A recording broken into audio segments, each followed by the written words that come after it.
not just a case. You're not just a client. You're a person, and you deserve support. You deserve simplicity. You deserve communication. When you hire an attorney, you deserve clear, risk-free advice that guides you to the best possible outcome in your injury case. And that's exactly what the advocates have been providing for over 30 years. After your accident, you deserve closure. You deserve compassion. You deserve peace of mind. You deserve an advocate. This is the Monty Show, the truth in sports talk streaming. When you want unbiased opinions about your favorite team without the spin, all you have to do is find the Monty Show, streaming live and available 24 hours a day, 7 days a week on YouTube. And now, here's Monty. Hey, the Monty Show live on Wednesday, April 2nd, 2025. As always, we are presented by the Advocates at theadvocates.com right here. Know it, love it, embrace it. Let's rock and roll. We are raising money to make sure that kids are not hungry. Does it surprise you to hear that 1 in 6 kids in this country are going to bed without dinner tonight? That they don't know where their next meal is coming from? That's where all of us step in. And listen, I understand wallets and belts are tighter and every penny counts. But if you have $1, if you have $5, if you have $1 million, we are asking you today to come together collectively as a group. Let's raise $500 to fight childhood hunger right here in the next 4 hours on the Monty Show. It's very simple. Get on Venmo, make a donation to the Advocates on Venmo. Advocates donations right here. You see it. In the memo section, all you have to do is write a note, Monty Kids, and then something. We will compete today. The best memo section on Venmo to the Advocates wins a $50 Amazon gift card. And all we are doing this for is to make sure that kids have food. And the way that the Murray Children's Pantry works is they partner with the Advocates. And what this money does, 100% of this money goes to the Murray Children's Pantry. They do things like they build bags for kids on the weekends so that when they're not in school and they don't have a lunch program, that they still have food. They deliver boxes of food. They have families that come and pick up a box of food that gives them a week's worth of meals for their family. And it's just the best cause. It's unbelievable to me that 1 in 6 kids in this country right now are hungry. Let's take action today. Let's raise $500 in total. All you have to do, make a donation right here. Advocates donations on Venmo. Take a screenshot of that donation, DM it to Jake. SLC Jake on Twitter or Instagram. DM Jake. He'll post it. The best memo section wins. So again, it's Venmo. It's right here. Advocates donations. Make it happen today. We'll give away a $50 Amazon gift card. Let's give some shout outs. Old Greg says, yay, last Marty Shogrum for a while. Yay. Make it a crazy one. Indeed, don't forget, after today, we'll be off for the rest of for tomorrow. Well, hello. Thursday, Friday, and then next week. But we won't be doing the show, but we will be creating a good bit of content. We have Cubs opening day. We're going to be playing golf at Wrigley Field, like a bunch of stuff right here on the channel. Do you have a video of Aaron coming out of the darkness? Again, you guys, we can't keep having you beg for videos. You know that we don't do that. You can't beg and then have us play the raccoon dumpster video. Oh, fucking God.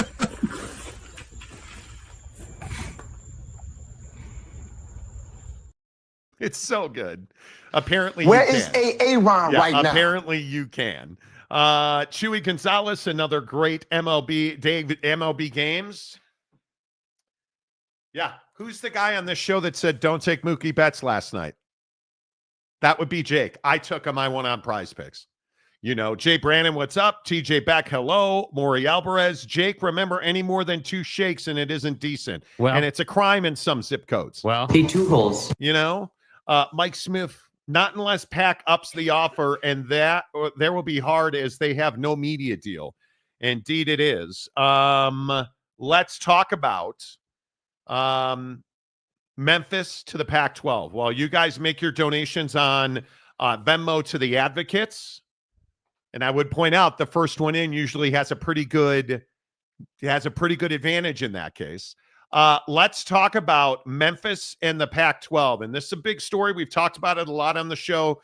We had Memphis Athletic Director Ed Scott on the show. If you missed it, get into our YouTube archives. The interview in its entirety is in the archive, where Ed Scott talked about why Memphis didn't accept the original offer from the Pac-12. And a lot of it was the logistics and the human toll it takes traveling your badminton team to Corvallis, Oregon, right? So we all know that's an issue. Well, there was a big development today in the AAC, one that I think a lot of people may be letting go under the radar, and that is this tweet right here from Ross Dellinger. American Conference ADs unanimously approved a performance rev share model for basketball tournament units.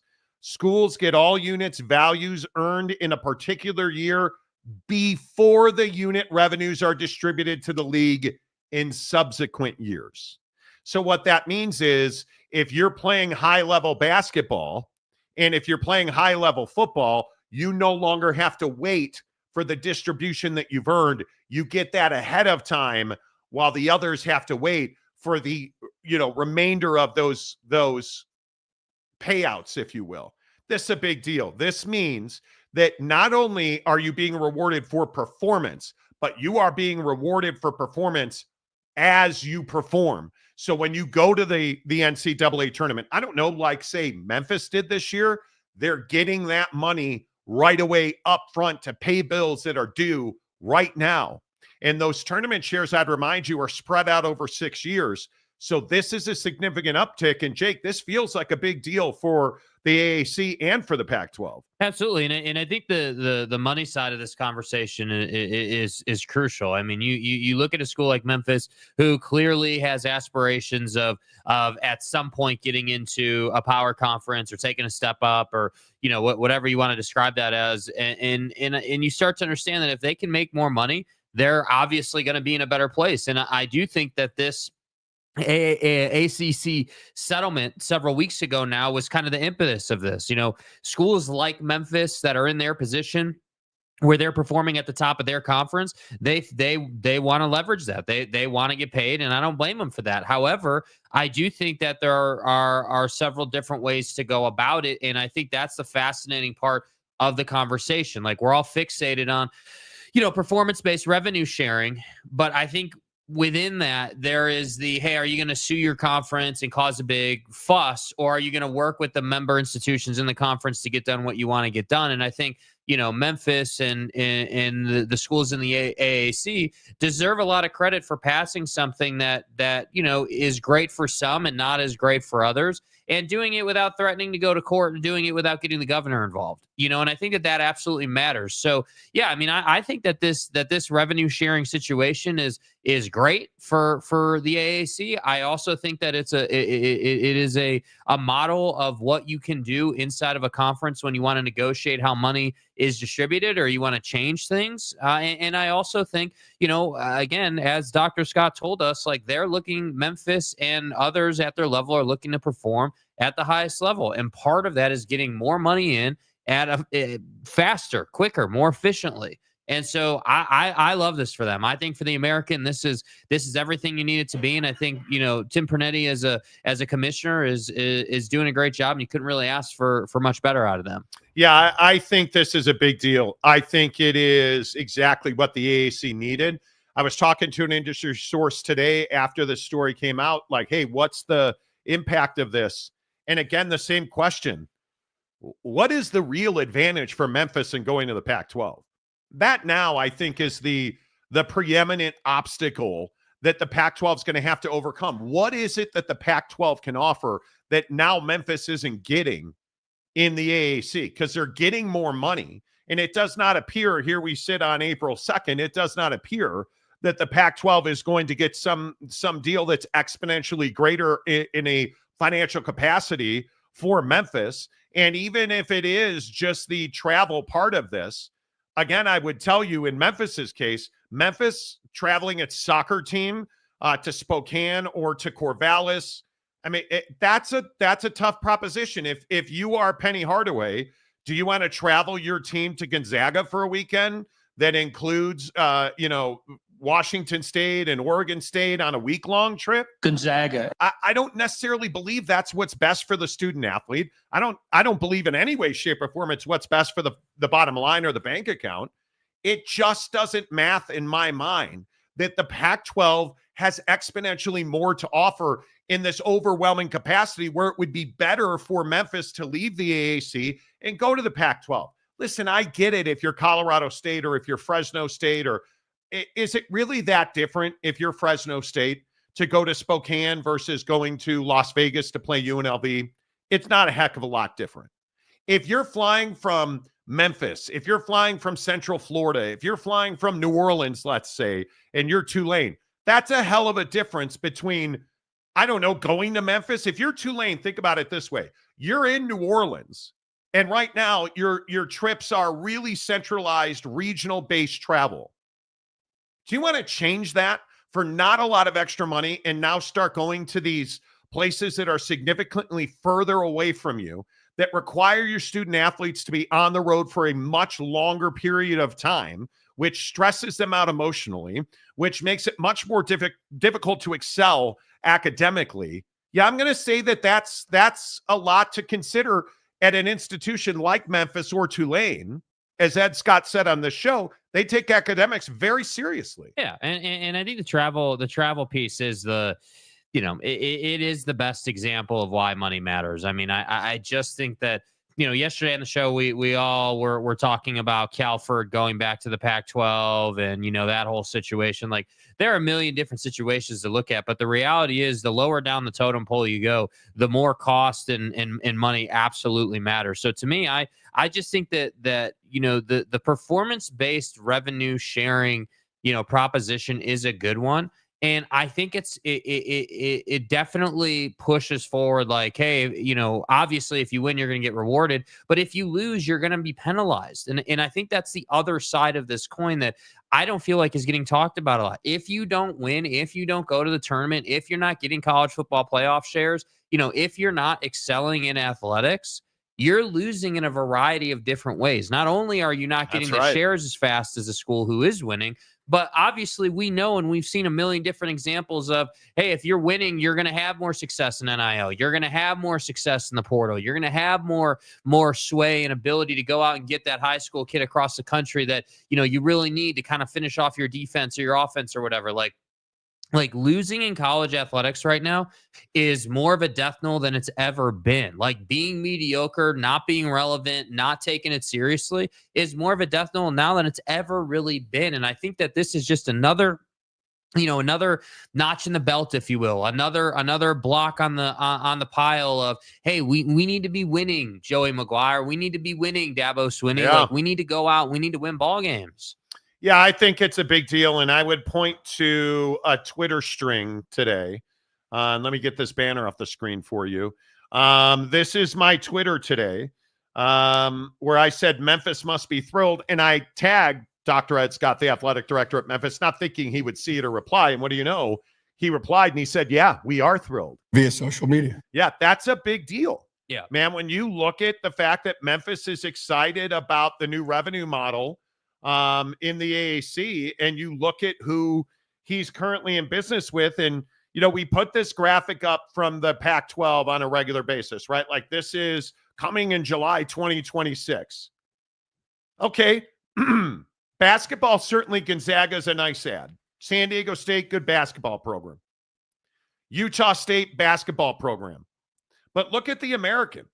Like, if you look at the American and you look at the members in this conference, right? You say to yourself, Birmingham, East Carolina, Florida Atlantic, good basketball program. Memphis, good basketball program. North Carolina, Charlotte, good basketball program. You look up and down this list at Temple, Tulane, Tulsa, you have a lot of good fellow members in that conference and a lot of regional travel. I don't think it makes sense on any level for Memphis to evacuate that conference and go to the Pac-12. No, and I also think when you and again, you should go back and listen to the interview in its entirety, but just having done the interview and remembering, Dr. Scott's, words that come to mind are like tenacity, energy, willingness to do what it takes, like that whole thing. Yes. Like just remembering that about him, I don't think that the Pac-12, it certainly is some kind of razor improvement in situation, but also I don't even think it's like a parallel move, a horizontal move, a move that lateral move. Like I don't think that it's just like an equal opportunity that potentially could get better. Like Memphis is trying to get to a better place. But go back to what Ed Scott said at that press conference. The original, not even the interview we did, not the one on 92.9, the game in Memphis that we played parts of. Listen to Dr. Ed Scott talk about the Pac-12 offer at this press event.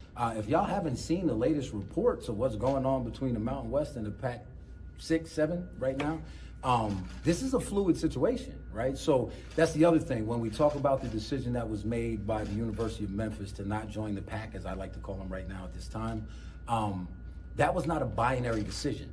That was not a no, we're not ever going anywhere. That was based on the offer that was presented in front of us, that we're not taking that offer because we don't think less of ourselves. And I came here for a reason.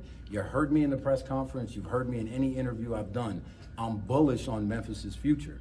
And so I think sometimes we get enamored by the new and we want to take a bad deal. And that deal was not a good deal for the University of Memphis. It certainly wasn't a good deal for our athletic department. And most importantly, it was a really, really bad deal for our Olympic sports. Pretty unequivocal. And then you find out that the conference athletic directors unanimously approved a new revenue distribution deal today. That, to me, that does not look good for all the jackwagons out there saying, oh, Memphis is absolutely, or does it mean that Memphis is doing something and there's no chance? No, it doesn't. Could Memphis still end up in the Pac-12? Sure. But why would you make this deal if you were leaving? I just can't figure out. And it's unanimous. Yeah. I just can't figure out what it is that the Pac-12 has for a hammer on UNLV, Anybody. Tulane, Memphis, like that I can't figure out. So yeah, and I also think that what we can't figure out is with all due respect, again, I'm with you. I'm confident they'll get a media rights deal, but I gotta say I'm not like super over the moon confident that the Pac-12 is somehow going to expand its horizons to 10 teams and is going to fully realize just a clean cut rebuild over the next 5 years. I look across college football and college athletics, and I don't know like where you go, because it was really easy to at one point to be like, hey, well, Memphis, Tulane, like several of these other schools, like, all right, cool, they're going to jump in the Pac-12 because the Pac-12's got, has got this big opportunity and a new media rights deal come in. And then that all kind of faded. And then Dr. Scott started to kind of set the record straight as far as Memphis was concerned. And now the ADs and the American have, in my opinion, followed suit on that through their actions. Unanimously have followed suit on that. So my point here is, once again, I'm not saying the Pac-12 sucks. I'm not saying that the Pac-12 is some horrible conference. What I am saying, though, is that they're in a position where there is not just opportunity, falling off trees. You don't have expansion opportunity right now. In my opinion, while, yes, there are some opportunities in the media rights realm to get something done, and yes, I do think eventually they'll get something done, I don't think that the media rights space is just loaded with opportunity and people are like, just fawning over the Pac-12. I think that they're still having to figure out, like, what is the best setup? How should we be going about this? Because schools like Memphis are not coming to our conference, which means we're not taking that value and adding it to the conversation. Yeah. So I think it's difficult. Yep, I agree. All right, let's get your comments in here. Chewy says, good afternoon. Another great day of MLB games. Yes. Yeah, Chewy. Welcome to the Nightmare. Good afternoon. Let's have a great Wednesday show indeed. Corey Hamill. Corey's back. Hey, Corey. Stay safe, everyone, in tornado warnings today. Yeah, my friends in the Midwest. Dude, tornadoes are just savage, bro. Chewy, I don't have Venmo, but can I donate via YouTube? Certainly you can. Our overwhelming preference is with this thing with the advocates, and if you're just tuning in, Advocates donations on Venmo. We are working with our great partners at the Advocates, the best injury attorneys in the business, to raise money to fight childhood hunger in our communities. 1 in 6 kids in this country are hungry today. They don't know where their next meal's coming from. The Advocates are partnered with the Murray Children's Pantry. They are going to be putting 100% of your donations into providing food, providing meals for families and kids. And that's what this whole thing's about. We are giving away a $50 Amazon gift card today on this show to the best memo section on Venmo right here, Advocates donations. If you don't have Venmo, yes, you can donate through the tip jar. Yes, you can do that. Our overwhelming preference is you use Venmo. But Chewy, totally get it. Not everybody can figure out computers and technology and stuff. Yeah, such as in like, Via social media. Maury Alvarez says, I was the first and the second one in. Yes, you were. Yeah. Yeah, Jakey, two holy shakes needs to get you a daughter already. Okay. Maury was in yesterday. Clear lead. Maury was in yesterday. Clear leader. The day you have a child on this show is going to be... One day, should I just roll up, one day with just, a little burrito sitting right here, and do the show? I already have a little burrito sitting right here. Yeah, all right, Maury Alvarez. Yeah. The only way the Pac-12 is a step up is if the is in the Pac-12's mind. Well, you might be right about that. Jay Brandon says hit the like button. Yes, if you're watching on YouTube, please hit the like button. Hey, if you're one of the 900 people watching the show right now, if you are on Twitter, X. Facebook, Spotify, LinkedIn today. We are live on LinkedIn today. Hello. Facebook, make sure you come over to YouTube. Just Google search The Monty Show. Monty, The Monty Show. First thing that will come up is our YouTube channel. Come on over, subscribe, and hit the like button. We appreciate that. Kenneth Maynor, hello. If I'm in Memphis, I would rather travel to ECU than San Diego State. No doubt. I don't think there's any doubt about that. And if you look at, I think USF is the best example, right? You're in Tampa, and you're going from Tampa, again, to Corvallis or to Spokane. It just doesn't make a lot of sense. And that doesn't even include San Diego State.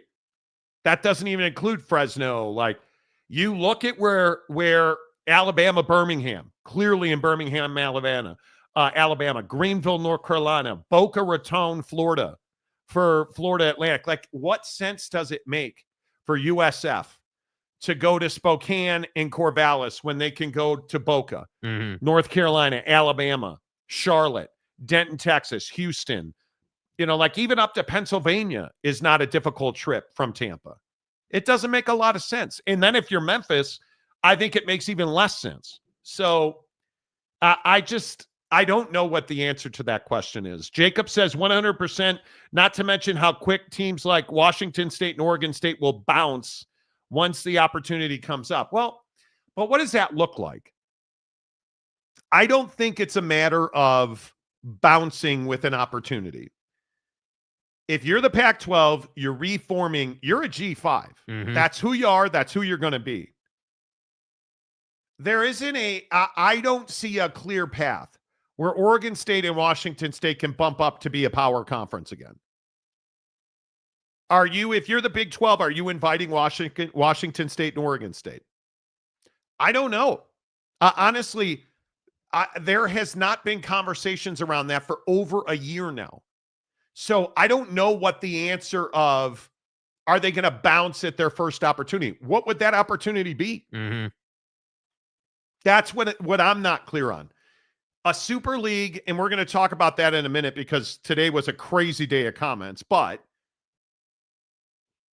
a Super League, I don't know that Oregon State and Washington State can afford to compete in a Super League. If that's $500 million at a minimum, I don't know that they can afford to compete in that. Good luck. That's exactly my point, right? I don't know. Does Memphis have the private dollars? Does their relationship with FedEx, or does that pay for? Who knows? You gotta know. What did Ed Scott say? He's not in the business of what ifs. Does Memphis play the what if game on a Super League? Probably not. I don't live in a what if scenario. You don't, and nor should you. So can we play the what if scenario of, well, what if Washington State and Oregon? No, I don't think so. Yeah. You're going to look at the deal that's presented to you, and you're going to make a determination on how that fits for you, your university, your athletes, the whole picture. That's what you're going to base your decision on. Not, and I'm sure maybe part of the calculus is, are Oregon State and Washington State looking for a ripcord? But how would you even prove that they're looking for the next? Right.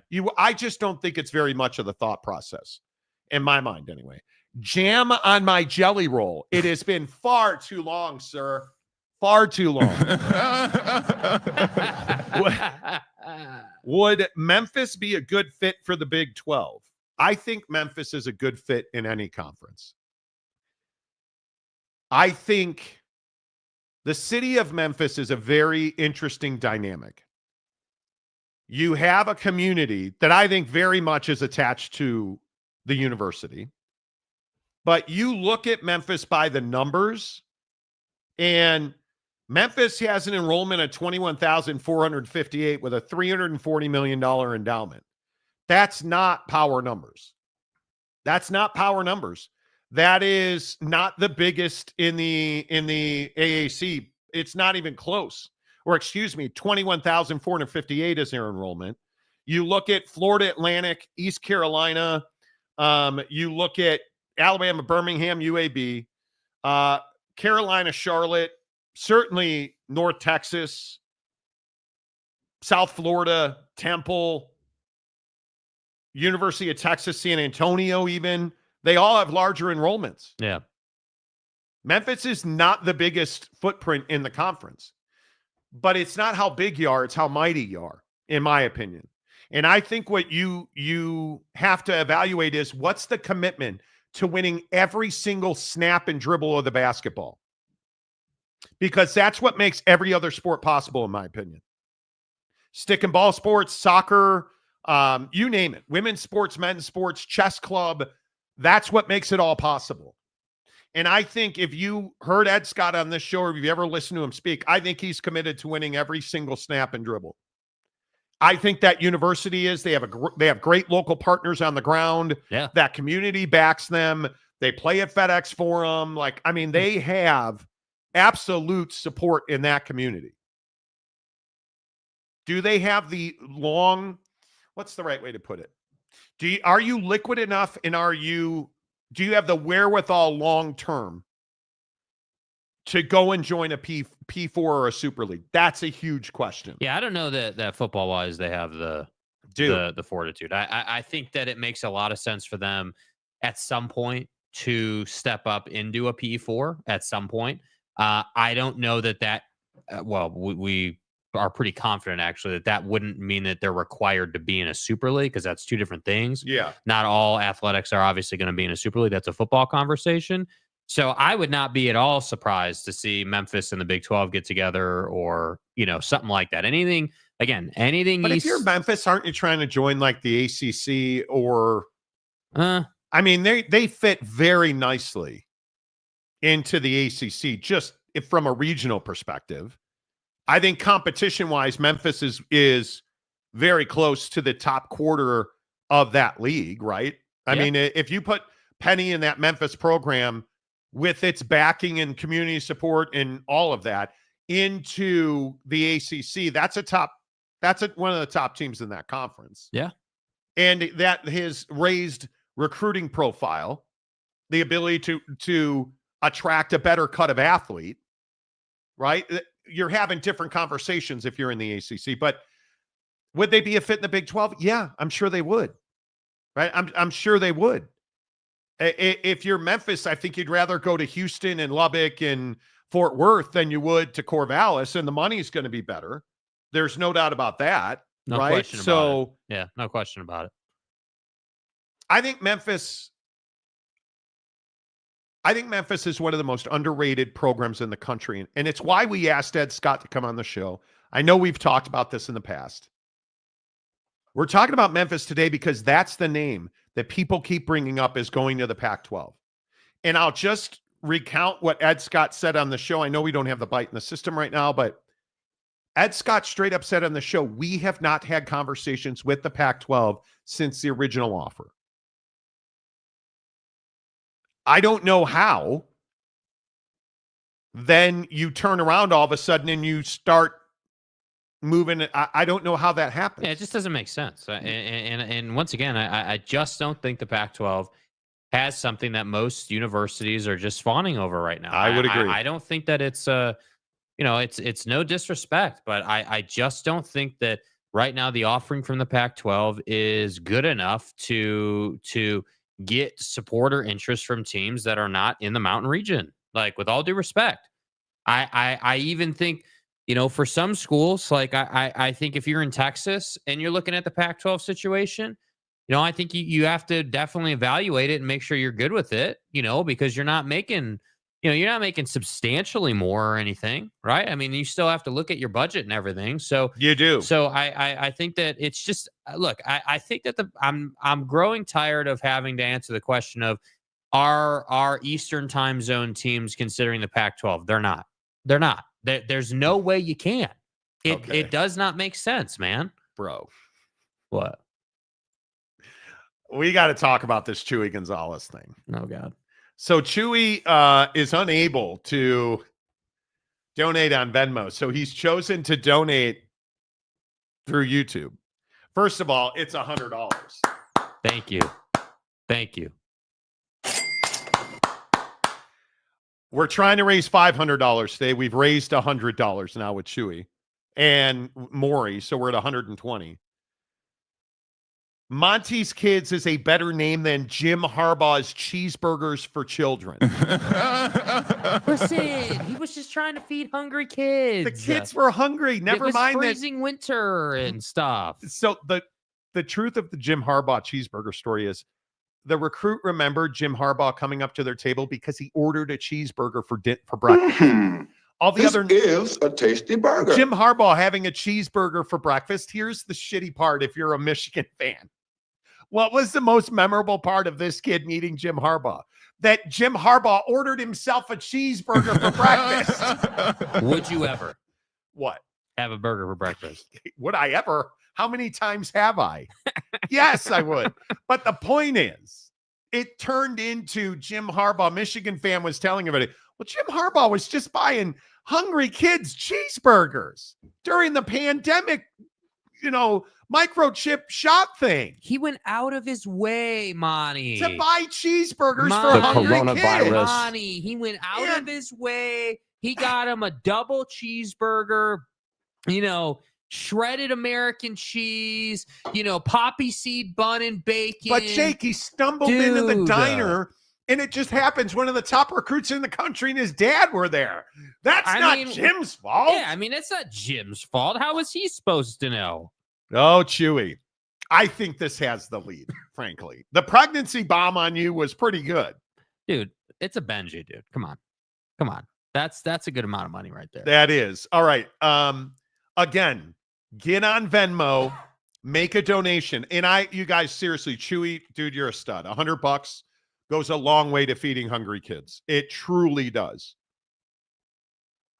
Get on Venmo, but if you only have $5, whatever you can afford, I'm just asking you, if it's in your heart and in your wallet, get on Venmo, send it to the Advocates on Venmo. Their account is Advocates Donations. 100% of that money that you send goes right to feeding hungry kids. It goes right to the Murray Children's Pantry. They hand that food right to kids, man. It is a great program. We're trying to raise $500. Chewy got us 1/5 of the way. Just right out of the gate, we got a $100 donation. We show up. Maury Alvarez, I think he's donated $20. Yesterday, he donated $10 first right out. Mm-hmm. I really appreciate the fact that we now have $110 in the kitty.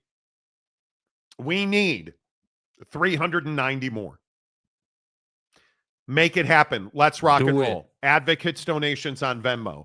Advocates donations on Venmo. So, Chewy, thank you very much. Really appreciate that. Cougar Tracks. Memphis, show me the money. Pac-12, we can't. And I think there's a big part of that right now. that they have not been able to prove that they can make that happen. TriStar.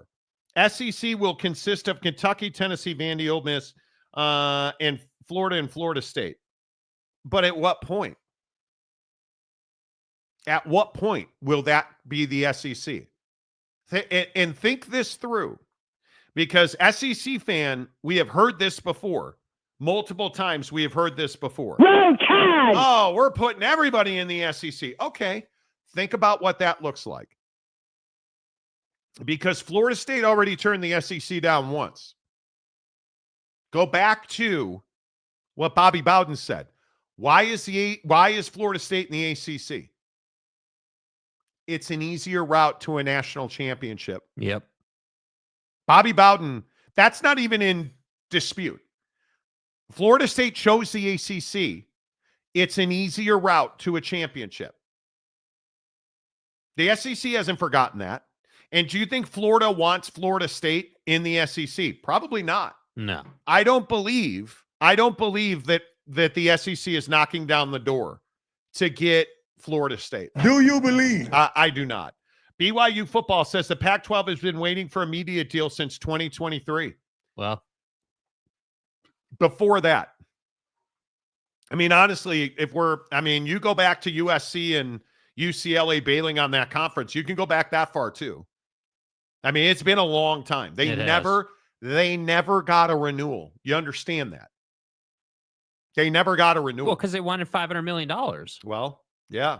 And Donuts, Memphis has flatlined with fans. They need new blood. How have they flatlined with fans? What are you talking about, dude? They just had a tremendous basketball season. Go look at their basketball attendance, bro. Go look at their football success. I don't understand a comment like this. And then Donuts, I would love to extrapolate. Explain that to me. When you say Memphis has flatlined with fans, what does that mean? They've flatlined with fans. Because if we look at even the AAC standings, the American Athletic Conference standings, Memphis had an 11-2 season. Is that good? Is 11-2 good? Come on, man. Memphis had an 11-2 season. Are we really? What do you mean flatline? And then if you go look at Memphis basketball and you start looking at the fact that that's a tournament team, and I understand, listen, the AAC in basketball is nothing to write home about. I think that is, if you talk to a Memphis fan, that's the number one sticking point. There's no competition for Memphis in that league. Memphis was 29-6. They flatline with fans? Do you know how passionate their fans are on this show pretty much every day? I don't know if you agree. I don't think Memphis fans are disinterested or flatline. I think, look, so you look at their attendance, and again, I'm just going to keep bringing it up. Go listen to the interview. Dr. Scott talked about this as well. I mean, you're playing in an NBA arena and filling that thing up most of the way. Yeah. Like you're averaging almost 12,000 fans a game. And they have that deal where they have to earn the money from FedEx. Dr. Scott said that they are responsible for 60% of the Americans, of Memphis's athletic revenue, right? Yeah. That they have to, Memphis basketball has to go ahead and generate 60% of the school's revenue. That's a lot. So that's a lot. Yeah. Sal Capone, Cattell Marte is not going to my Dodgers. No, he got a big extension with the Snakes today after they got that ass beat by the Cubs. Yeah. Mike Smith, Memphis meowing all over the good news. I would assume they are. Johnny Gonzalez, Jake is going to have kids on the show for all of us to watch. Let me know before it starts to crown, and I'll go in the other room. Bro, I don't think that I said I was going to have kids live on the show. Okay. Speaking of extrapolating, maybe Johnny went a step too far. Yeah. So Jake said he was going to show up with some Chipotle and, Okay. So why are you sending this to me now? Well, because they're both, we're trying a couple of new setup things on the show. And this and is Jake still, is screwing this it is up. still labeled your computer, and that's your computer, and it's all your computers. So I don't know what to tell you. Pimp's gonna pimp. What am I, dude? We are getting some serious donations now. Okay, let's go. Get on Venmo. Advocates donations. We are raising $500 today. $500 today. And if you seriously, if you only have $1, $5, it does not matter. I understand times are tough. Every penny counts. All right, what do we got here? Monty's Kids, flats and blue cheese for hungry children. Fat Jesus for $50. Yeah. Appreciate you, man. Thank you. Fat Jesus is somebody, and I probably shouldn't say it. He has worked with kids in the past. So I appreciate that. So what is that? That's $110, $160 now. Wow. TJ Beck puts in 50%. Hungry kids referred from the Monty Show. Let's go. Wow. My guy right there. Wow. So $350. Now we're only $90 away. Am I mathing that Monty, correctly? Are you mathing that correctly, Monty? Wow, fantastic, you guys. 250, 100. That's 350. And then lest we forget the $50 there, and then the $10 there. Yeah, we're only $90 away. $90. Let's go. $90 away. Maybe we push past it. Maybe we push past the 500. Let's get to 500 and then worry about it. Right. Let's get to 500 and then worry about it. Although the flats and blue cheese line always cashes. Flats and blue cheese or Chewy for 100 with Jim Harbaugh's cheeseburgers for children. I still think Chewy's got the lead. I have to say that's a great poll. Okay. That is a great poll. Okay. Dude. I like it. You guys are fantastic. But $250. $410. Let's go. See, again, $250 is a flex. And it is. Again, I'm not, we'll take any donation you can give us. But for those of you competing to win the $50 Amazon gift card, $250's got to come into the equation. Yeah, I really hope that you guys understand how much, and I think we talk about this on the show all the time. What we do has a massive impact in communities. And I'm not saying what Jake and I do, what we do. Jake and I and you, the money that we're able to raise and donate to the advocates. Yes. I cannot tell you. At Thanksgiving, we talked to the folks at the advocates and the partners that they had. I can't remember the Thanksgiving Heroes. Yes. How grateful they were. We raised thousands of dollars for meals at Thanksgiving. Yeah. The tears and the emotions, because they know what that money means. They know what that money means. It is a big, big deal to them. That we were able to raise that money. And I'm just telling you, it makes a huge difference in the lives of kids. It is so humbling, you guys. And I don't mean to go on about it, but it is so humbling to listen to the advocates and the folks at the advocates, how thankful they are for what you guys do, because it puts food on people's tables. You are having, when we remember all the money we raised last fall for school supplies, and we were talking about, hey, there are kids who are going to school who don't have underwear, who don't have socks, who don't have the cool kids backpack. Yeah. And we raised thousands of dollars for school supplies for those kids. Yeah. The humility that takes, you guys, it's unbelievable. So that's amazing what you guys have done. And now Chewy Gonzalez is going to come in here again. Chewy, are you out of your mind? Chewy Gonzalez says, "Feed the kids, you jabronis." Yeah! Let's go. All right, there's $500 right there. Some. That easy. There's $500 right there. What are we pushing to? Okay, which of these fine gentlemen is our winner? Firstly, I mean, so are we giving away multiple Amazon gift cards? Well, I mean, we're already at 500. We're not even out of the first hour yet. So, okay, I think it's I mean, if you're down, I think it's a reasonable, like TJ Beck with a I think that's a Rari and a private jet in the background for $250. Fat Jesus with the flats and blue cheese. Great reference. You've got Maury, first one in, who gave multiple by donations yesterday talking about your pregnancy. Yes. I mean, that's pregnancy. Your pregnancy. You're, you know. And then you've got Chewy for $200 talking about Jim Harbaugh's cheeseburgers and calling us jabronis. I mean, that's pretty impressive. I'm still on Team Chewy, but I can't get away from. I mean, $250 is huge. That's a lot of money. That's a lot of bread. That is a lot of money. I mean, that's a lot. Johnny says, Jake and I and you, the power of teamwork. Right. That's exactly right. That's right, dude. That's right. 250 is a lot of jack, dude. Yeah. But TJ Beck never takes the gift card because he's won in the past. True. So I guess this is a Chewy thing, you know.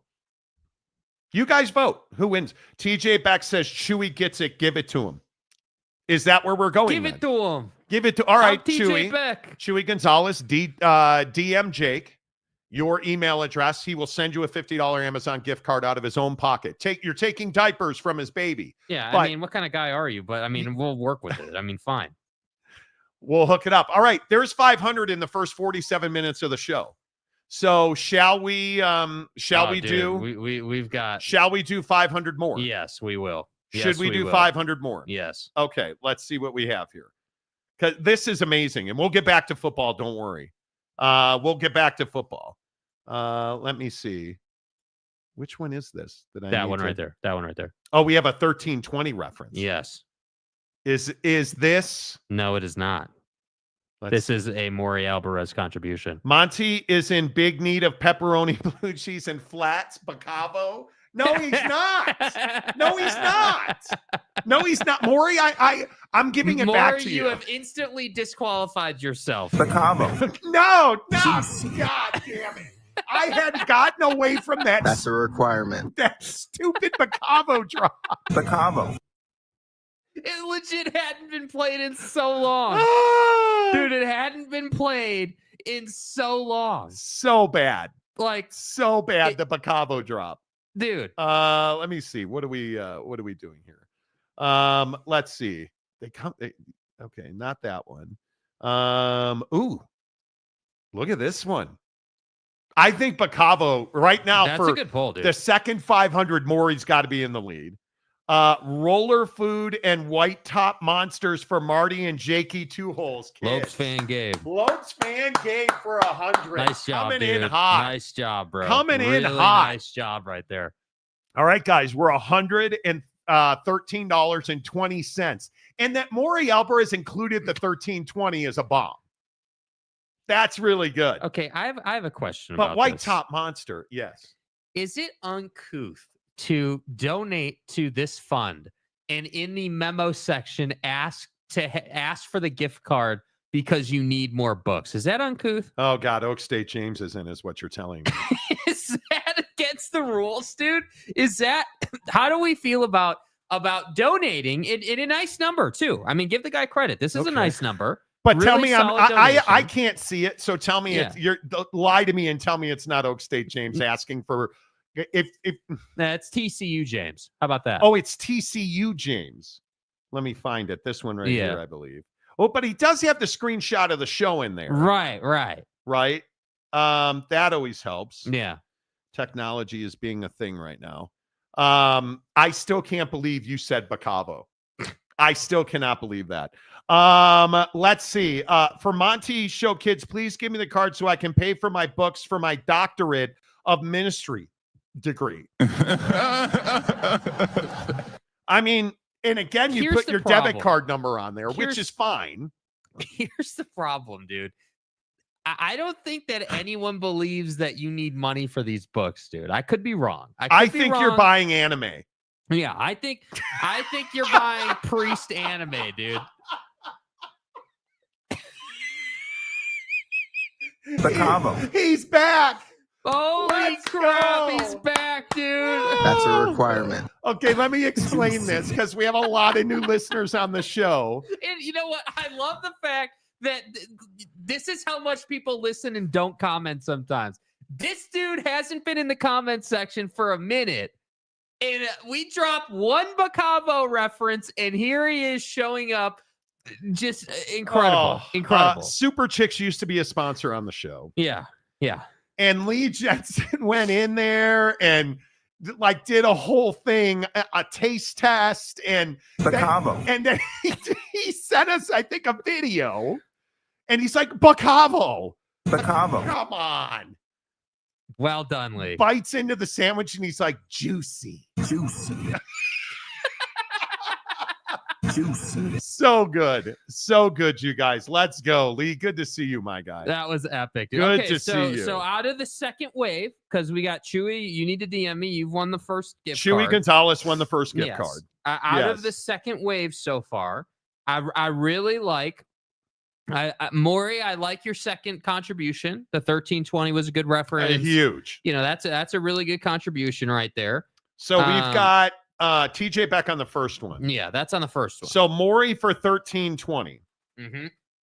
Okay, and you gotta love that. Yeah. Right, 1320 from Maury. You've got 100 from Lopes fan Gabe. Yeah, which is that's a really good memo section. Love that. Very well done. And then pedo priest researcher guy. We're at $138.20. Macaque. Legitimately, Oak State James is doing I think you're doing a thesis on criminality in the priesthood, and he's like legitimately doing it. I don't know. I don't. Shuey says he DM'd you on Twitter. Oh, on Twitter. Yes. Lopes fan Gabe, second wave is pretty low bar here so far, Casuals. Very disappointed if you don't beat it. I think you probably have the league, Gabe. Yeah. The roller food and white top monster, you have to be in this show on the daily to really get that. And that tells you what Lopes fan Gabe is always here. So, all right. Chewy says it's not anime, Monty, it's hentai. Okay, whatever that. I don't even know what hentai is. Kenneth Maynard, yet Army dominated last year. Army had a great year in football. Mm-hmm. Army absolutely had a great year in football.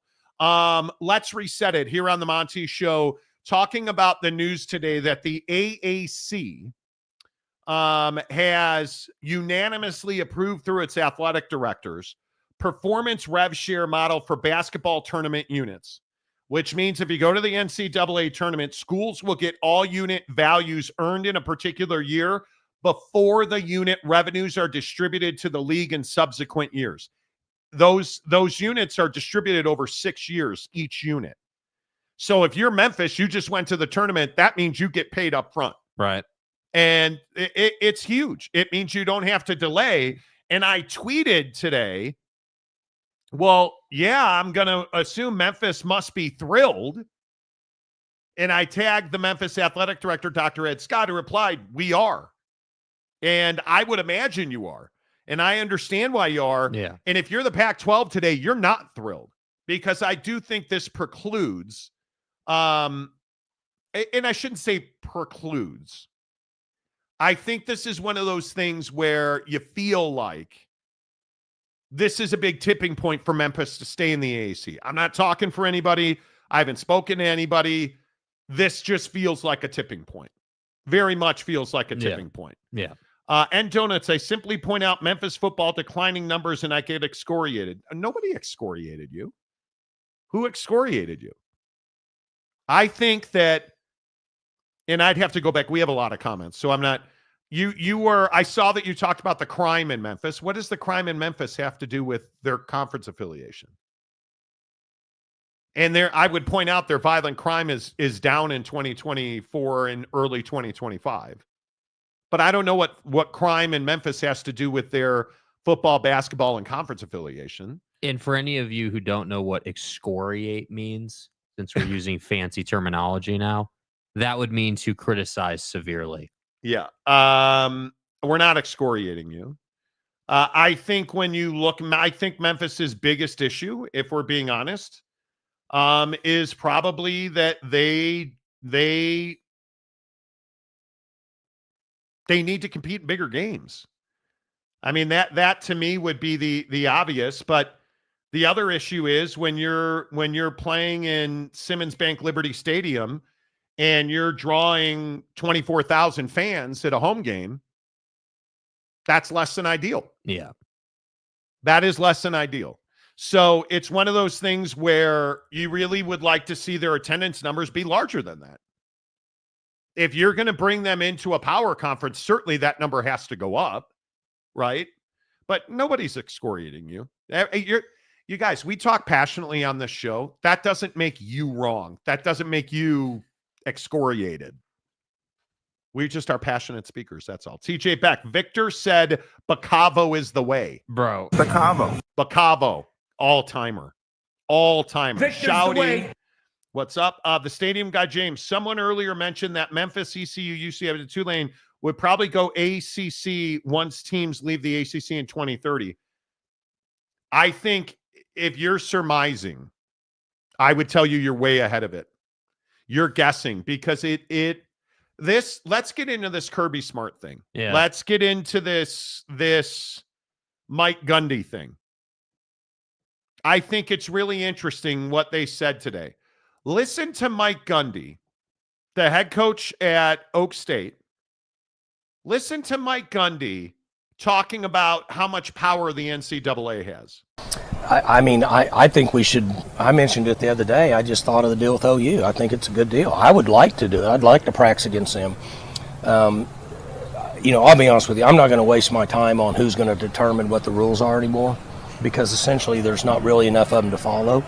And I'm not even sure how they have grounds to say you can't do it. Like if somebody just goes and does it, what are they going to do to them? Sure.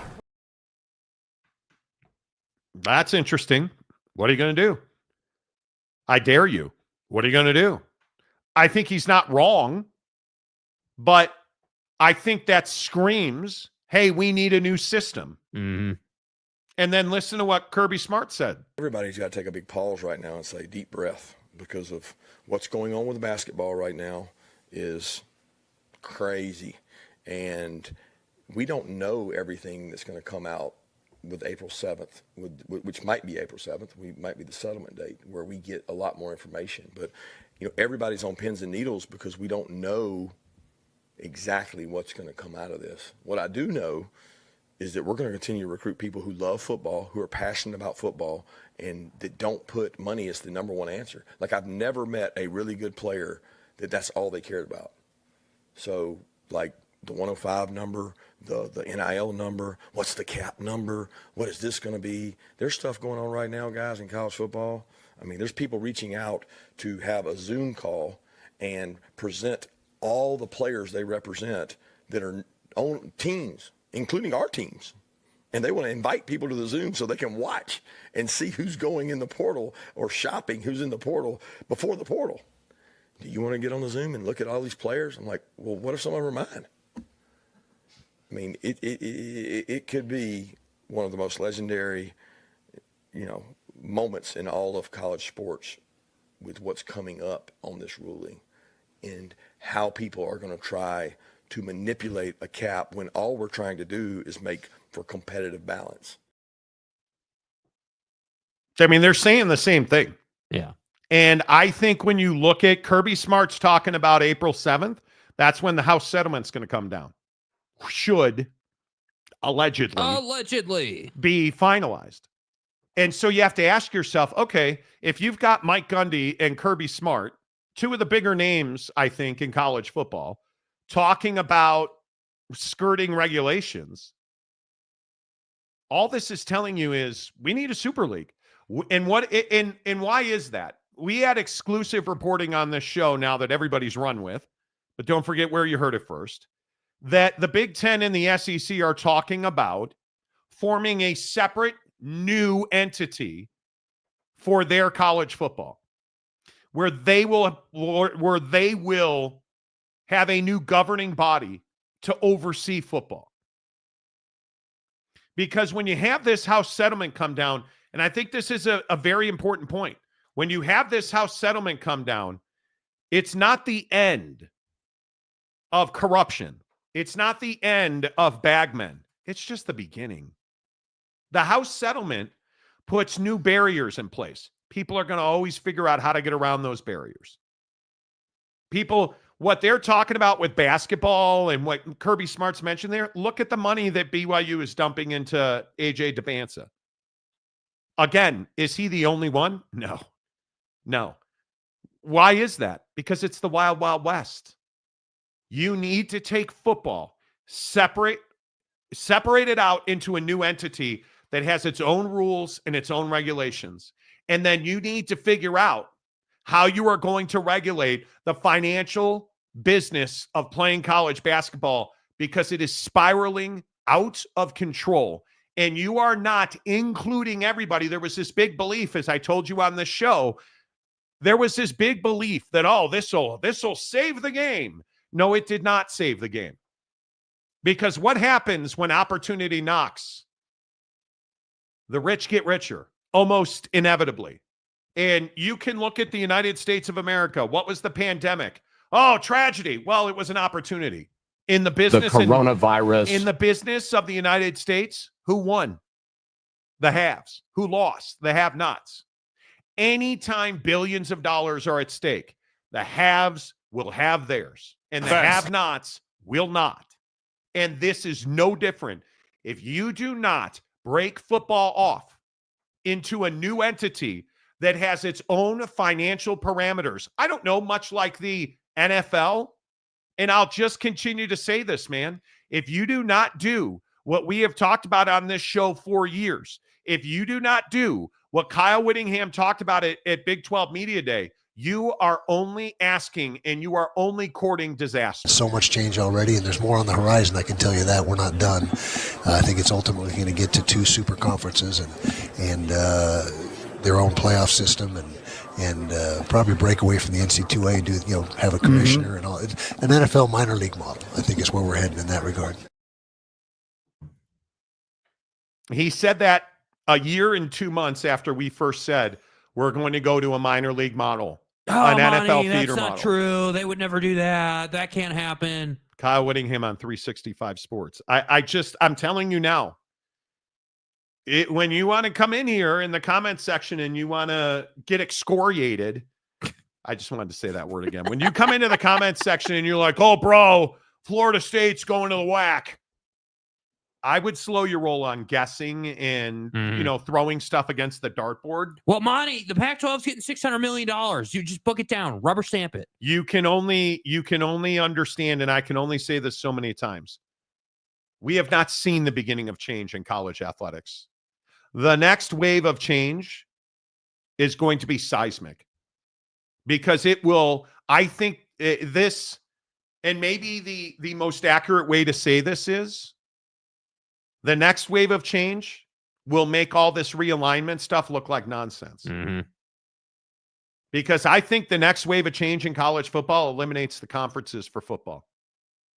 I think the next wave in change eliminates the have-nots almost universally across the board, because 99% of G5s are not going to opt into paying what I've been told by TV industry sources and college administrators who have unsolicited in different conversations told me $500 million is going to be the minimum price tag to play college football. Oh, and how much easier does the conversation get when the G5 is not included? I mean that's the other part of it. Like you look at this for the power schools and everything just gets a bit easier when you pare down the schools, the number of schools involved. So I don't think it's hard to understand that that's the direction it's going. Yeah, I think it's going to be very easy to see the future of college football. And I appreciate that you guys come here every day and tell us, hey, this team's going to this conference and this is going.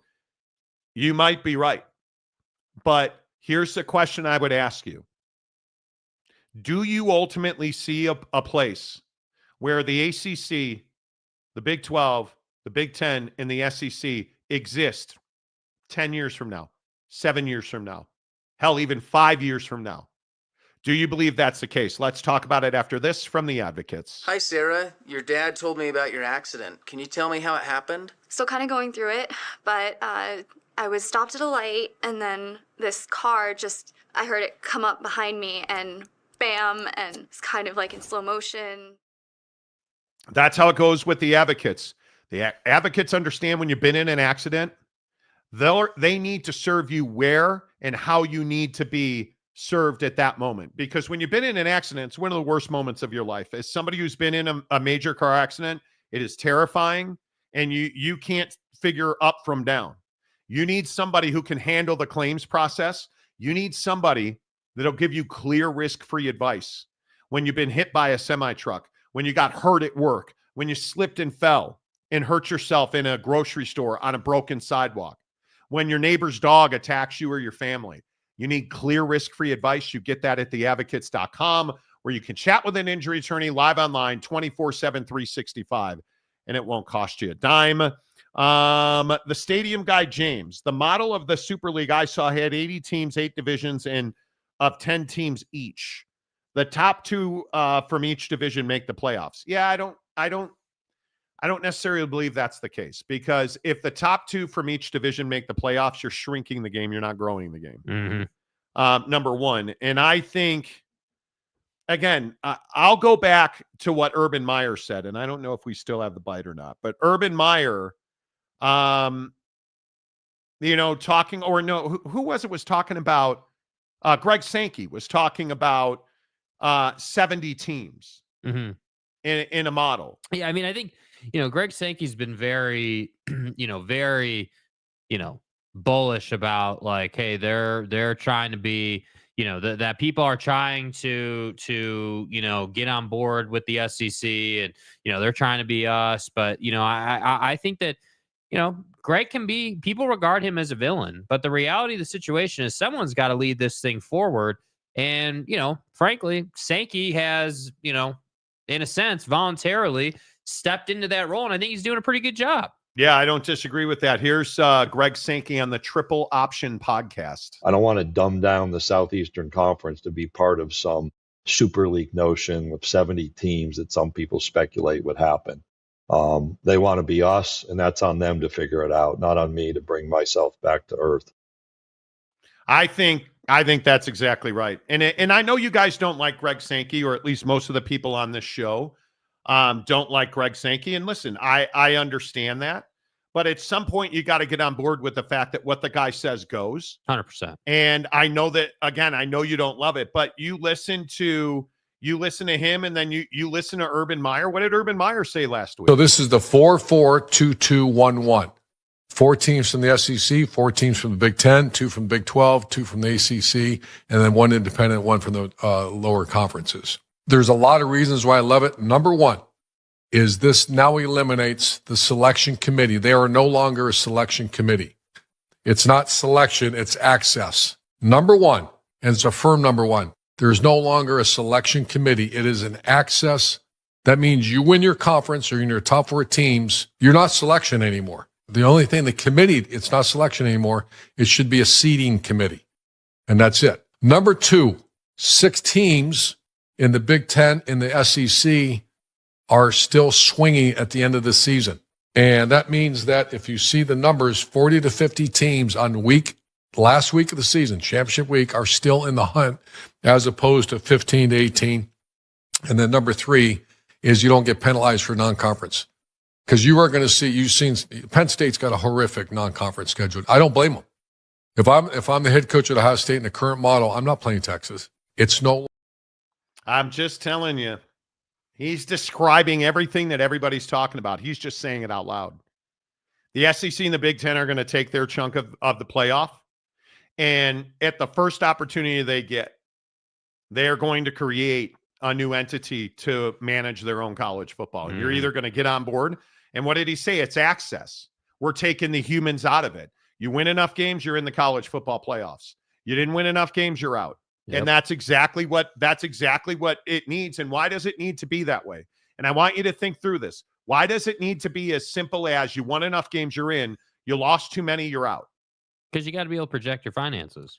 You've got to be able to go to your partners and say, hey, it's as simple as this. This is what you're buying. You're not buying Ward Manual lying about strength of schedule. You're not buying human beings with biases. You're buying football players winning or losing games, period. That's what it's got to be. The NFL is a $7 billion entity, and it's going to be more than that going forward. You think college football is going to leave that money on the table? Come on. I don't buy that for a second. No. I don't buy that for a second.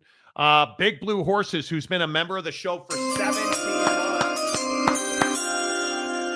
I'm expecting a long season at Florida. Go Gators, dude. Yeah, a lot of hype. Should have fired him. Yeah, he should not be there. I think they are going to have a major backslide, in my opinion. A major backslide. Kenneth Maynor.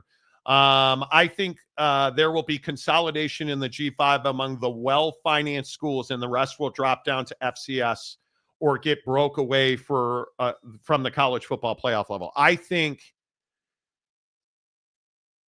the FBS stays in place for your lower tiers. Because I think anybody who doesn't go to the Super League is going to be in a different tier, in the only tier that remains. Because you can't forget, and I feel like this never gets brought up, the being a Power 4, like college football playoff level football player, is not most college football players. Like, you guys understand that, right? Like, most college football players, are just going to play at, a state school, and they're just going to, they're there for their education, and they're trying to pay for education with football, and they're never going to play in the NFL, and they're playing football. Yes, because they love to play football, but from a talent perspective and from a physical perspective, they're not the best of the best that are going to play, for a top 14 team. That's just not who most guys are. I'd agree. Coming up in 15 minutes, massive quarterback news out of the NFL. A shocking NFL draft story. Maybe I'm just, and I'm open to the idea I'm not very smart. I'm open to that idea. The story we're going to talk about coming up in 15 minutes is going to blow your mind about the draft. I can't even imagine it. Johnny Gonzalez, what is the selection process for a Super League? FSU showed that you can go undefeated for one season and defeated the next season. I think it's an NFL model. We have been saying that for 2 years on this show. Yeah. High-ranking TV people told us it's an NFL model. It's an NFL model. And I think that, in alignment with, calling everything following the NFL process, I mean, I do definitely think in the Super League model, or the new entity model, whatever you want to call it, you have to have divisions that make travel more logistically feasible. Yes. and make athletics more profitable by lowering the travel costs. So you're definitely going to have divisions across the country. But I think anybody that'll be in the Super League, you just got to get on board with, I think you have to charter. You're not flying your football team commercial. Not when we're talking about $500 million, you're not flying your team commercial. Mm-hmm. You can't do that. And most football and basketball travel, men's basketball travel chartered anyway. So I think you have to understand the reason to do a Super League is to make exponentially more money. Yeah. And you'd better embrace. My Chicago Bears today talked openly. George McCaskey, now the owner of the Bears, talked openly about courting private money. That's the reality of pro sports going forward. And make no mistake, college football and basketball is professional sports. Look at the money A.J. Tabansa and other recruits are getting. Yes. It's pro sports. Well, I mean, I also think look at the money that women's college basketball is getting. The WNBA, like, just from a financial perspective, is in such a bad place because their salaries are so low, and a lot of women's college basketball players are making a ton of money at that level, so they're not going to the league. Yeah. Like, that's a problem, dude. So it is professional sports. There's no doubt. Look at our guy, Noel Ramirez, back from his hiatus. Good to see you, Noel. Chewy Gonzalez, the one thing I don't like is that the SEC and the Big Ten are getting double the ACC and the Big 12. Yeah, but you might not like it, but they've earned that, dude. They've earned that. Again, the college football playoff going forward in Urban again. And listen, you guys your wives already tell you how good looking I am, which it is what it is. Everybody ain't able, but God made me. That's bullshit. My point is, we told you this exact model, and Urban stole it because everybody listens to this show. Yeah, Pervin stole it at the bar when that girl was sitting, Anyway, we're working up to 14 teams. Yeah. 4 from the Big Ten, 4 from the SEC. That's 8. 2 from the Big 12 is 10. 2 from the ACC is 12. Notre Dame is 13. And then 1 from the G5 is... No, it's okay. You can say it. Does the math? It's 14. Oh. Stay hard. Oh, see how that works out? That's the number. And I think we all know that's not enough. But I don't think anybody has an appetite to go to 16. I think it's going in a certain direction. Noel Ramirez, all G5 schools should just combine and make the West and East Division. That makes too much sense. They're going to do something, but I think what everybody unanimously agrees on, and when I say everybody, I don't mean the people that are just in the room making this change. I mean fans, players, the guys in the room, the administrators, whatever. Like, everybody agrees it's about winning and losing, and humans should not decide who gets in and who gets out. 100%. I totally agree with you on that. I can see the AAC taking some of the best Sun Belt schools. What? Bro, you just keep trying. Why would they do that? Yeah. Why would they do that? Johnny Gonzalez, new kickoffs, OT rules, tush push coming to up next, college football Saturday. It absolutely could be a proving ground. Rock and Rant, super chats and memberships, the only thing not getting tariffed today. It's exactly right. I was talking to Donnie We're not before the talking show. Politics, but we were talking to Donnie, and that 10% across the board tariff is a real problem. Now, needs to be said, Porsche and Audi bringing their production over to the United States. Nobody's complaining about that, Monty. Give me an Audi wagon. TJ Beck, Monty is not the looks the wives talk about. It's the girth. Biologics. And when you wear a size 15 shoe, they all comment about the size of your boat. Can you measure it? All right. Again, we are raising money for the Advocates and Childhood Hunger today. The Advocates are partnered with the Murray Children's Pantry. And what that means is that every dollar you donate to the Advocates on Venmo goes to feed hungry kids in our communities. And you look at what, these pantries do. It's amazing the humility and the pain and the embarrassment that parents feel walking into a pantry, getting a box of food, to the point where they break down emotionally not because they're just, so humiliated, but because they don't have to go home and tell their kids they don't have dinner tonight. Let that sink in. Imagine telling your kids are like, hey, I'm hungry. What do we have to eat? We don't have anything to eat. Imagine that conversation. It happens every day in this country. And I know most of us, and the creek don't rise, but most of us will never have that conversation. That's why we have to help. Because there are people in our communities right now, when the numbers are staggering, like 1 in 6 kids in America is hungry today. They don't know where they're going to get food. 1 in 6 kids is hungry. We can do something about that. Let's help. The Advocates are on the ground working to help our families and our communities. Make a donation on Venmo. Chewy Gonzalez already won a $50 Amazon gift card today. We were trying to raise $500. We've gone way past that now. We're at $760. We're trying to get to 1,000. $860, $960. We are a mere, or excuse me, we're at $660. So we are a mere $760, $860, $960, $340 away. Do it. We need $340. We will give away another Amazon gift card coming up in about an hour and 40 minutes. We will give away another Amazon gift card. Get on Venmo, make a donation, take a screenshot and send it to Jake on Instagram. SLC Jake on Instagram. Find Jake on Instagram. You can also find him on Twitter, but Instagram's easier. Find Jake, SLC Jake, right here. SLC Jake on Instagram. Send him screenshots of your donations on Venmo to Advocates donations. $340 is the ask. Before the inside of the next hour and 40 minutes. That's what we're asking you for to feed childhood hunger. Our newest member, Cougar Track. Let's go, baby. Let's go. Appreciate you. Johnny Gonzalez, meet me every day out front lawn on Tariff Terrace. See, I said I didn't even stumble. So well done, dude. Yustari Ruiz going to the Dodgers from the A's. You love your Dodgers. How can you blame them? I mean, they do. They do kind of trade for everybody. How they trade for everybody? They pay for everybody. Like, I can't blame you for loving the Dodgers. I can't blame you for being about it, dude. I mean, if you're not a Dodger fan now, then when will you be a Dodger fan? And what is the truth of the matter?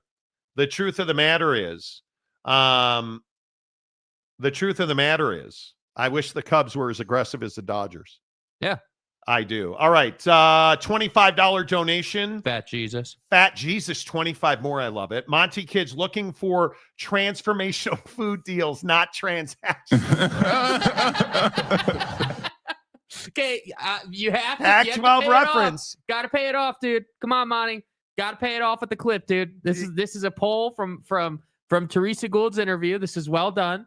This is well done, sir. You know, the one thing I keep saying to potential partners is, given where we are as a league, I don't want these partnerships to be transactional partnerships. I don't want this to be a media rights partner writing us a check and televising a bunch of games. We need these partnerships to be transformational at the See, that's well done. That's so well done. That is dude. that is so That's well what done. I'm talking about, bro. Nice job. Okay, so you have James begging for books for pedos. Roller, I see this one. I think Gabe has the lead right now. I'll be honest with you. Hey, two holes. Monster White Top Monty.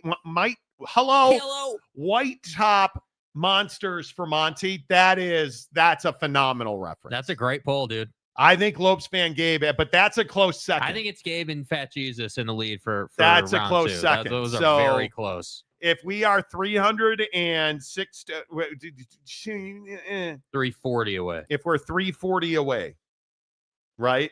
And you do some simple math, which I am not capable of. Yeah. We are now $315 away from our goal. $315. Let's make it happen.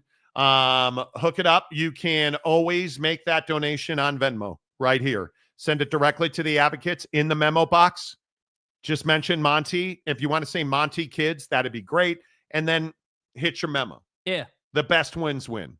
NFL coming up in 7 minutes on the Monty Show. Ed Enriquez. Hello, Ed. Hey, fellas, y'all changed times. Yes, we did. Welcome to the afternoon edition of the Monty Show. Yes. Amazing how much more awake we are. You know, which always helps. Cougar Tracks. The Dodgers are the best team money can buy, and there is nothing wrong with that. We talked about this with the Ohio State. Can't blame him, dude. Right? She don't want no prostitution in her conference memberships. I've heard that. Let me just ask real quick before we get to the NFL. Let me just ask real quick. Does anybody in this comment section on this show today, no matter where you're listening to the show, is there anybody who thinks a Super League is bad for college football? Because one of the things that I am really passionate about is you making donations to the Advocates on Venmo. But one of the things I'm really passionate about is big games and big matchups. And one of the things that I really love about a Super League is it gives you big matchups. There's no more, well, I don't want to play a big non-conference game.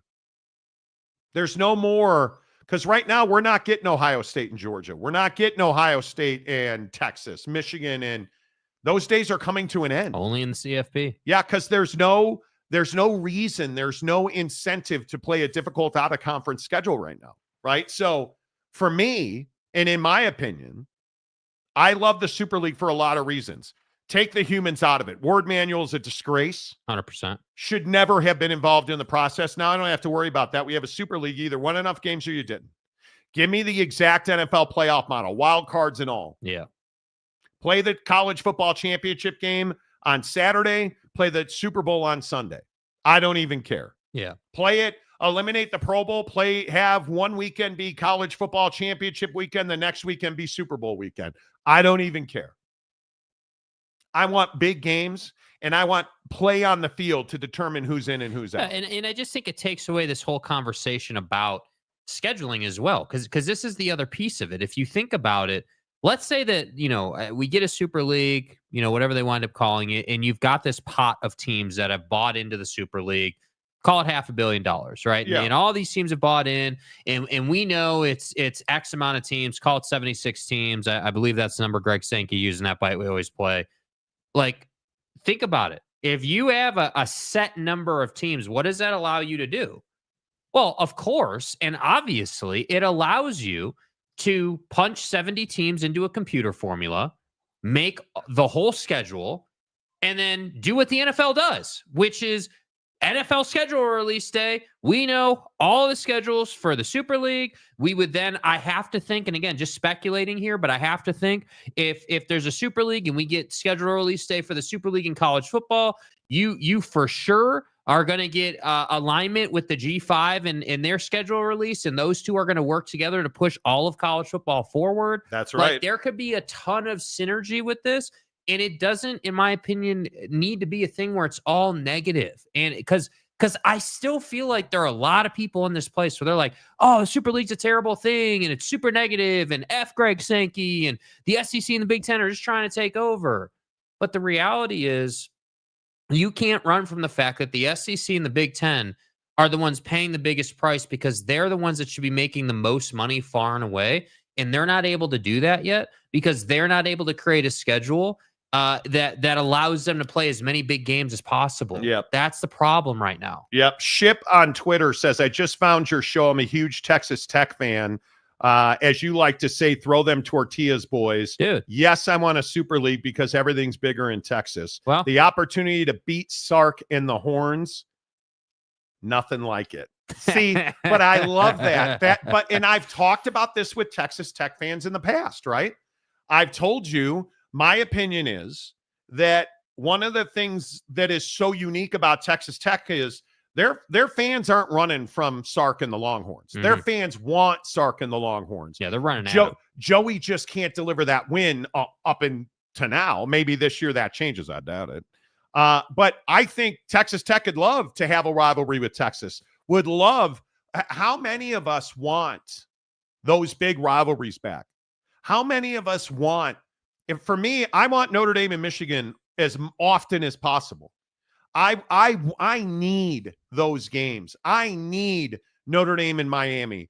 I need convicts versus Catholics. I need the games that brought me up as a child into the game of college football. OU in Texas. I need that game every year. I need Bedlam. I need the wagon wheel. I need BYU in Utah. I need USC and UCLA, USC and Notre Dame. I need Oregon State. That's what makes college football great. But we're losing that because losing those games means too much unless you're in the same conference. So I love Tech Fan. But I love that you're watching on Twitter. Come on over to YouTube, hit the subscribe button, give us a like. Should Joey get fired if he doesn't compete to win the conference? I would agree. Yeah, I miss OU Nebraska. That's exactly right. Do. Hell yeah, you I do. miss Trev Alberts and Tommy Frazier. Yeah. I miss Barry Switzer and all those guys. That's really, I miss that. It's really the shame when we talk about rivalries. That's why the whole Michigan thing pisses me off so much. That's why the Penn State thing pisses me off so much because these are iconic brands. Like Penn State and Michigan and to a lesser extent Ohio State, like the iconic brands in college football are things that we cozy up to on the holidays. We know they are built into the best moments of the year for us. If you think about it, like the holidays, Thanksgiving, Christmas, But just think about, what did you watch? Like Christmas Day is really interesting right now. Yeah. Anybody notice that there's a quartet of NFL games going to happen on Christmas Day? Now a triple header that they're rolling out for Christmas Day. Yeah, triple header. Excuse me. I thought Christmas Day was an NBA affair. Yeah, it used to be. I thought. Correct me if I'm wrong, but I remember being a young 20-something watching Kobe and Bron go back and forth, and Kobe was wearing the Grinches, and Bron was wearing the mint LeBron 14s, I believe it was, and LeBron got that back off the backboard alley-oop as a Miami Heat from D. Wade in the Staples Center. Like, that's what I grew up with Christmas Day being. Yeah, not anymore, dude. Not anymore. I agree. 1 hour from now, we'll hear from Jim Harbaugh, who will be commenting on Matt Weiss. Wait until that conversation happens. But a shocking turn of events could be happening in the NFL draft. You won't believe it. We'll tell you what it is next after this from Prize Picks. Yo, you think Dallas' Power 4 going to drop 30 tomorrow? Boy, you tripping. Did you see his mom made a post about going to the game? What? Hold up. His mama gonna be there? He's been averaging like 34 points a game when she's there. At least 40 when she be on that Jumbotron. He don't like to let his mama down. Pick more, pick less. It's that easy. Cash in on your sports fandom with Prize Picks. Prize Picks, the official daily fantasy partner of the Monty Show. Join the tens of millions of us in the community at Prize Picks. Love that app last night. You know why I love that app? Because I flex play.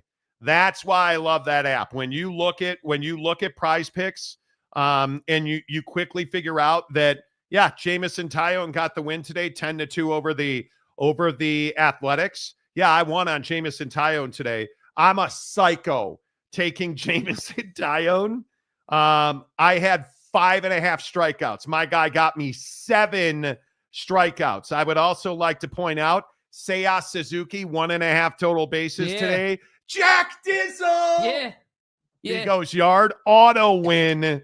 And then because, and I want you guys to understand, I am not only good looking, but I am also brilliant. So the idea today that I had Brett on the St. Louis Cardinals and the Chicago Cubs in the same day, and the fact that my guy, Lars Nootbaar. I'm sorry, Lars Nootbaar?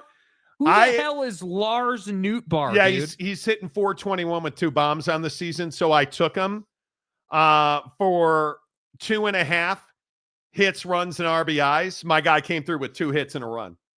Boom! 3 for 3. Your guy won $70 on Prize Picks. This is after we were 2 for 2 last night on Prize Picks. Come on. You got to take my advice. I win 3 picks on a flex play. Major League Baseball, I think it's stealing candy from a baby at Prize Picks. I think it is the easiest one to win. I think the Final Four coming up, and let me refresh your memories about my awesomeness. I should probably stop. Here's what I have on the Final Four for Prize Picks. Cooper Flag, more than 31.5. Pooper for Cooper. Yes, 31.5 points, rebounds, and assists. LJ Cryer, my guy down in Harris County. I'm telling you, LJ Cryer is going to come back in a big way. 21.5 points, rebounds, and assists more. And then Johnny Broom, how do you not? How do you not take Johnny Broom for 12 rebounds on a demon? Have to. I'm here for it. I'll be in Chicago watching the Final Four. Cannot wait. Download the Prize Picks app. Use the promo code Monty. You deposit $5. They'll give you 50 more instantly. The best daily fantasy promo I've ever seen. Hook it up. Prize Picks. Download the app. How'd you do on Prize Picks last night? Did good. 1, 2, or 3. My extreme demon with Aaron Judge did not work out, but that's all right. Oh, those torpedo bats Still aren't a won. guarantee. Are you sure? Yeah, torpedo bats. I love how now, just really quick, I love how it's all over TikTok now. People are pulling out like old Marucci's and DeMarini torpedo bats that are like metal bats from back in the day. Like, this is not a new thing. Stop saying it is. It's not. Yep. I agree. Johnny Gonzalez says 58th like on the show. If you hit the like button, if the like button was a hottie at the bar, would you hit that? Yes, you would. And you should. You ought to know you bought it. Almost 1,000 people watching the show simultaneously across all of our platforms. Come over to YouTube, hit subscribe on the Monty Show, and give us a thumbs up. It really helps the channel grow. Mike Smith, Mountain Mama. Let me guess, Dart before Sanders. Johnny Gonzalez, Abdul Carter's retiring from football because of what a disgrace his college football program is. He should. He's not gonna. Let's talk about an NFL draft shocker, because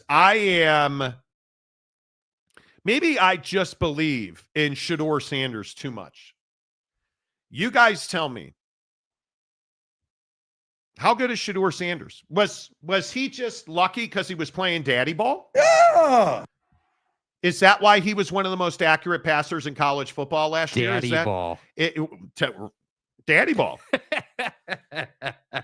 That's what people are saying. Dude. Because we can't just stand and applaud when a guy has a good performance anymore. Oh, no. Unless he's the quarterback at Notre Dame, and then you suck, and your mom even told you that. Right. But if you look at Shedeur Sanders, somebody needs to help me understand how a team that went 9-4 last year, and a guy like Shedeur Sanders, who I don't know that Colorado's ever had a quarterback complete 74% of his passes, dude, on 477 attempts. 37 touchdowns, 10 interceptions, and he was still sacked 42 times. I'm for real. It's one of those dominant performances in all of college football. The guy, let me get this right. He takes care of the football. He is, by any stretch of the imagination, dynamic as a passer. Big arm, underneath. I said 74% of his passes on 477 attempts for 4,100 yards. And what am I seeing today in the NFL ethos? Oh, he sucks. Daddy ball. He's not good. Shedeur this, Shedeur that. How about Shedeur Sanders is the real deal, and somebody's about to take a big swing and miss because the Scheftinator, Adam Schefter, ESPN NFL insider, goes on the Pat McAfee show and says this. And it certainly feels like the Cleveland Browns are inclined to look elsewhere aside from quarterback. And it's starting to feel like the New York Giants at number 3 are starting to look elsewhere other than quarterback. So if the Browns don't take Shedeur Sanders at 2, and if the Giants don't take Shedeur Sanders at 3, and that is the feel that I'm getting recently, where is Shedeur Sanders going? Ooh. Adam Schefter says the Browns and Giants are passing on quarterbacks. Well, look, I think for the Giants, that makes sense.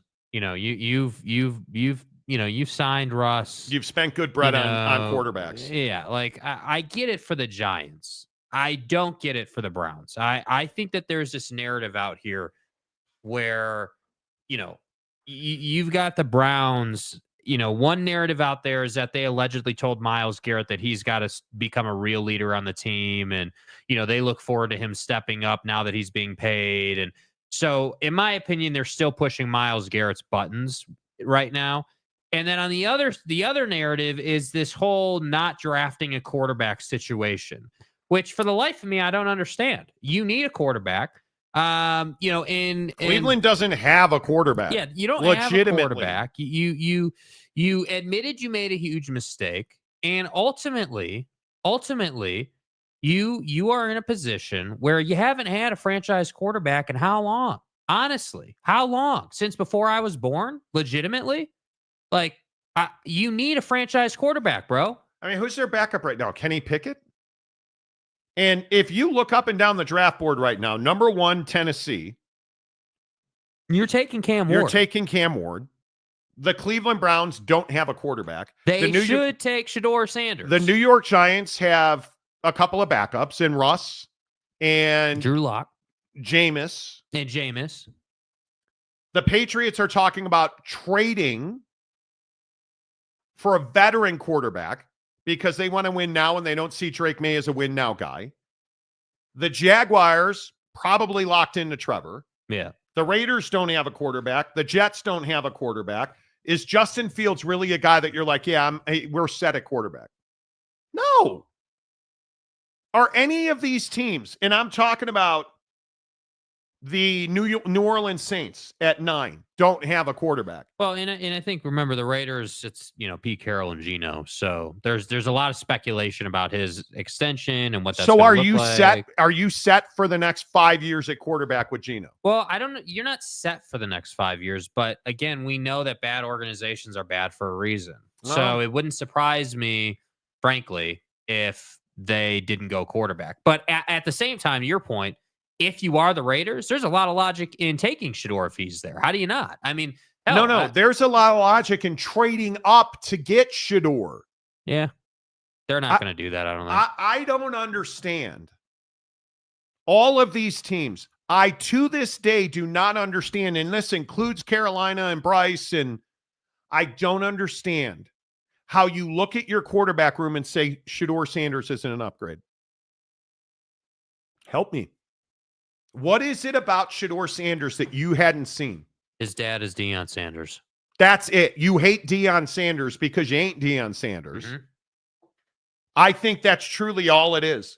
Because I don't understand what on earth. It's very real. It's very real. I mean, this shouldn't be real in what sense? What do you mean when you say it's real? Real in the sense that that's a real world phenomenon that we see happen in sports all the time. But you don't think it's accurate? No, you don't I don't think it's okay. accurate. I would take him without any hesitation. I think if you're the Cleveland Browns, you should take him and not think twice about it. And I'm seeing all these mock drafts and not from like NFL insiders, but just from, all these different podcasts and just in the ethos about how the Browns are going to have this crazy ass draft where they draft Shedeur at number 2 and then they draft Jackson Dart at number 33 and then they're going to trade up and get a wide receiver here and there. Like, dude, you guys chill out. Like you're not going to, you got to have balls to pass on Shedeur Sanders at the number 2 overall pick. Listen, if you take Jackson Dart over Shedeur Sanders, okay, I'm good with that. You looked at one guy. Explain that away. You looked at one guy. Yeah. Okay. You looked at another guy. Jackson Dart was your hucklebearer, even though he's out shooting turkeys and people are pissed about it.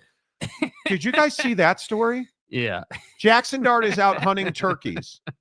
And people are like, why isn't he in the weight room? Shut up. Because he's out hunting turkeys. Do you even live? Legally and lawfully. And Peter's like, well, time to protest. Okay, knock yourself out. Obviously not. Like, he's a draft bust. I love everybody who's like, see, he doesn't love football. Shut up. Jackson Dart hunting turkeys has nothing to do with his love of football. Are we clear on that? It's no different from anyway. Hacks. If you looked at Jackson Dart and you said, he's my guy over Shedeur, I'm taking him number 2, I'm all for it. I would disagree with you, but you at least did your homework. You evaluated the guys. You took Jackson Dart. Yeah, you're committed to the plan. My hope here is, you know what? This is a smokescreen they're putting out. I think, and logically so, the New York Giants would like to be trade partners. I think the New York Giants would like nothing more than to somebody to ring them up and say, hey, what's it going to take to get number 3? Yeah. I think the Cleveland Browns would love nothing more than to make a trade with the Atlanta Falcons to get Kirk Cousins and then have Atlanta pick number 2. Like, I think they would love that. I think the other part of the equation too, though, is this Patriot angle, because the rumor, you're correct. The rumor is that the speculation is that they would be open to trading Drake May because their Vrabel and company are in win now mode. Which, correct. If you look at all the acquisitions and you look at all the roster management they're doing, their behavior suggests that. Absolutely. The money they've spent, they are going in. But here's my thing.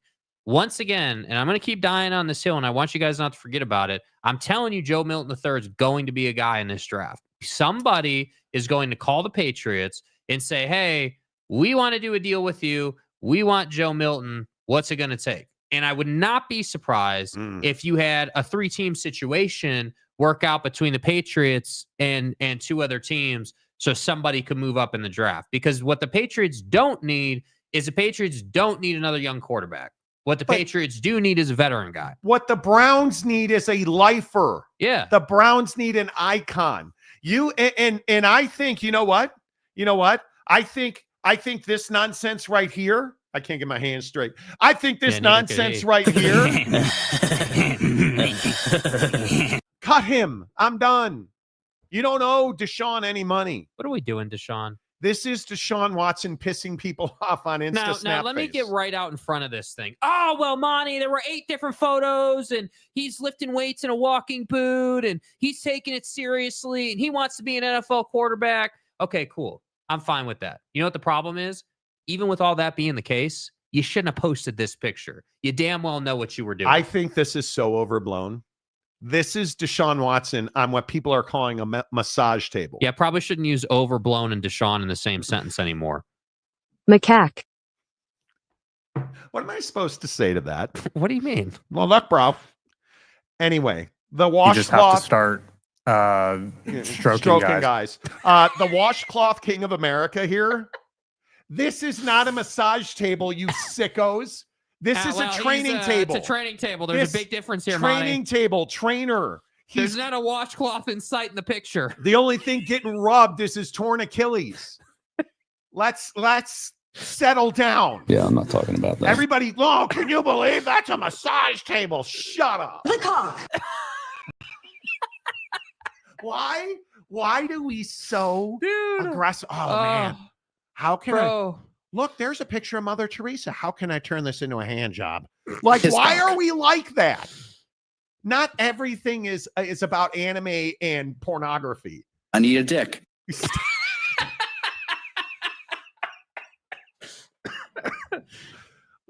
What is wrong with you? Dude. Ain't no reset. So Deshaun Watson posts a picture of himself on a training table, and people are like, oh, massage. It is what it is. It's just the dregs. What choice has he given us, It bro? is the dregs of society. What choice do we have? You know. I mean, come on. The natural likes it. Sergeant Green, I think the Browns might. Hell, I don't know what the hell the Browns are going to do. So that's the other problem, though, right? When you talk about they need a lifer, are the Browns quality enough as an organization to keep a lifer? I mean, that's a serious question that has to be bandied about. I mean, I don't even know if you draft Shedeur if he's on your team before the rookie deal is expired. Like, that's the problem. I want somebody that can tell me why Deshaun Watson, even before the deal was made, why was Deshaun Watson in any way, shape, or form a mistake if you're the Cleveland Browns? And the answer can't be, well, dude, we had Johnny Manziel. And then, after that, we had Baker Mayfield, who woke up feeling dangerous this morning. I understand that you guys loved Baker Mayfield. And when I woke up this morning, I was feeling pretty dangerous. I totally get it. Is Baker Mayfield a guy that's going to put the team on his back and carry you to a Super Bowl? No. He's good, not great. Playoff guy, though.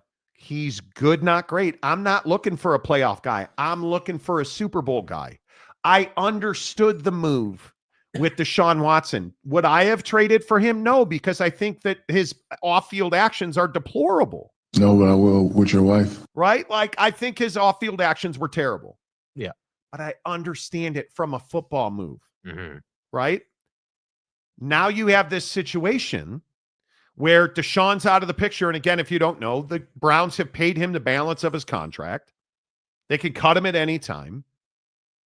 But are you cutting him for Kenny Pickett? You're not. You're just not. That's not happening. And so again, how do you pass on Shedeur Sanders? How? That's my question. How is it? And again, I'm not blaming Shefty for this at all. That's not what I'm saying. But how is it that we have Adam Schefter, reporting that I think the verbiage he uses, the feeling is, the understanding, like where we're heading here is that the Browns and the Giants are potentially looking elsewhere besides quarterback. How the hell is that even possible? I understand it for the Giants. The Giants are in a fine place with quarterback, but the Browns, how are you skipping on quarterback here? I don't know. Here's Adam Schefter on the Pat McAfee Show. And it certainly feels like the Cleveland Browns are inclined to look elsewhere aside from quarterback. And it's starting to feel like the New York Giants at number 3 are starting to look elsewhere other than quarterback. So if the Browns don't take Shedeur Sanders at 2, and if the Giants don't take Shedeur Sanders at 3, and that is the feel that I'm getting recently, where is Shedeur Sanders going? I don't know. Because it just doesn't math to me. And this is why I'm a talk show host and not an NFL owner or GM, right? This is why. It doesn't math to me that the Giants and the Browns, like the Giants, and everybody's saying, oh, well, the Giants went and got Jameis and he's going to steal Crab for them. And they went and got Russ. And excellent strategy, sir. His wife wants to ride, like, totally get it. Totally get it, right? You know, like, Let's ride. Totally get it, right? But you can't tell me either one of those guys is a better choice than Shedeur Sanders. Broncos country. Let's ride. Or don't, right? You know who Russ is at this point. Why is he not in Pittsburgh? Why are they going for Jake's favorite player and Aaron Rodgers in Pittsburgh and not bringing back Russ? Because he's not that guy, and maybe he never was. Let's ride. Right? Like, maybe he never was. Shedeur Sanders is that guy. He completed 74% of his passes on 400 whatever attempts it was. 474 attempts, I believe it was. And the bigger issue is he doesn't turn the ball over. 10 interceptions. And you look at the fact that 477 attempts, 74% completion. Yeah, I guess, bro, what this comes down to is that Shedeur Sanders is a player that is very much, perceived differently by a ton of different people. That, like, you look at other players in the draft and they perceive a certain player a certain type of way. Like, nobody's out here saying Abdul Carter is not going to be a good fit for whoever drafts him. No one's out here saying that, Cam Ward's not the best quarterback in the draft, because that, now unanimously is the take.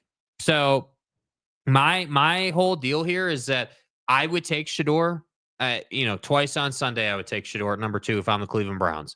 I would get rid of Deshaun Watson. I would absolutely, positively move him along. And then from there, ultimately, I'm taking Deshaun I'm taking Shedeur, and I'm living or dying with that decision. It is what it is. No one is going to sit here and be like, oh, well, that's a terrible decision to draft quarterback at number 2, the second best quarterback on everybody's chart. No one's going to criticize you for that. But as usual, bad organizations make dumbass decisions in the draft. And 100%. This is exactly what the Browns, this is a very Cleveland Brown thing to do, with all due respect. Hey, we got the number 2 overall pick in the draft. We don't really have a quarterback on the roster, but yeah, let's go ahead and draft wide receiver at number 2, even though we don't have a quarterback. Nice job, guys. Yeah, totally agree with that. And I don't know. Let's get some of your comments in here. Jim Harbaugh's comments on Matt Weiss coming up in 7 minutes, and it is wild. Chewy Gonzalez, it's strategy, mummy. Don't forget Kevin Costner did it for the Browns in draft day when talking bad about a draft pick. Oh, there's no doubt about it. I think this happens all the time. Mike Smith, how many times do the Browns have to use a first or second round draft picks on a QB that do not pay off? Draft a dominant O-line and get a dependable bus driver over QB. Yeah, I just disagree. I think if you don't have a quarterback, that's got to be your priority, without question. If you don't have a quarterback, you don't have a football team. Yeah, it is pretty shocking. Natural. I agree 100%. Sergeant Green, maybe Jackson Dart. And again, if you're going to take Jackson Dart over Shedeur, I'm going to tell you you're a fool. But I understand it. At least that means you evaluated Dart, you evaluated Shedeur, and you chose Dart. I can get down with that. Right. I'm taking Shedeur. I think he's dynamic. I think he's everything you want. But I can get down with it. I just am not willing to not have a quarterback. I am not willing to not have a quarterback. All right. Let's reset Advocates donations. We are today trying to raise $500, which we easily did. So now we've bumped that to $1,000, and we are at $300, and we need $315 more. Our latest donation, Maury Alvarez. Marty and Two Holy Shakes Show Kids from Sarah. We all know that basketball players absolutely love cookies and milk. Why? Because they like dunking them. See what they did there? It's like dunking them. It's a dunking. Now, I have to admit, and I appreciate the effort. Everything's awesome. This would have been a really good opportunity for a look cookie poll. I can't just skip over it. This would have been a really good opportunity. You're disappointed in Maury's daughter to work in a look cookie reference. I'm just saying. I'm just giving you examples of things that. I like it. I mean, dunking, I get and that it. was, I'm not criticizing. I'm just saying. No, you are criticizing. I'm just saying that, there was opportunity here. You are criticizing. There was opportunity. Appreciate the $10. You guys were down to $305. Come on, we got to make this, dude. Come on. Make $305, bro. All you have to do, and we're giving away a $50 Amazon gift card. Another one. We already gave Chewy Gonzalez one. We're giving away another $50 Amazon gift card in an hour and 5 minutes. Let's knock this down. It's $305. We can do it. Advocates donations on Venmo. 100% of the money you donate goes to feed hungry children. 1 in 6 kids in this country is hungry. That should never be the case. We have the resources. Again, if you have $1, $5, $10, whatever it is, it's more than enough. It'll make a huge difference in the life of a hungry kid today. And I just can't believe. I live in a community where there are public parks and green spaces everywhere. And I see dozens of kids playing. I can't believe that 1 in every 6 of them is hungry. Kids that we all know. Kids that your kids go to school with. Your neighbors. Your friends. Maybe your family. Don't have food on the table for their kids. Do you know how many kids go to school so they can eat? What happens on the weekends? What happens in summer and off time? Spring break, summer break, winter break, Christmas break. They don't eat. They don't eat. And we can make a difference in that. The Murray Children's Pantry with the advocates, one of the things I love that they do is they put together weekend bags for kids so that when they leave school on Friday, they don't wait till Monday to eat again. Because that's a real world scenario in this country. Yeah. That's a real world scenario. Let's help our kids. Make a donation on Venmo, Advocates Donations. Take a screenshot after you've sent it. Use the memo section. And I got to tell you, there are some genii in the memo section begging for books. I'm here for it. I think this is still the leader right now. Roller Food and White Top Monsters. Benji, dude. And $100 helps, certainly. But the fact that there are roller foods, because Jake eats off the fecal rollers, and the fact that you're talking about white monster tops, because we've talked openly on this show, that if the top of your monster can is not white, it's not good monster. Lopes fan Gabe has the lead. Don't worry about the dollar figure. The memo section is going to set you free. Take a screenshot of your donation. Send it to Jake on Instagram. SLC Jake on Instagram. SLC Jake on Instagram. And let's feed hungry kids as much as we can. And I hope that people, even if it's $1, whatever it is, whatever you have, let's make it happen. It means the world to us. And again, before we move on to Jim Harbaugh, I just want to say, having spoken to the advocates, having spoken to when we did Thanksgiving Heroes this past holiday season, Sub for Santa, the emotion, the relief on the faces of these parents who don't have an avenue to feed their families and their kids, it'll change your life, man. It will quite literally change your life. Hit Jake on Instagram, SLCJake_.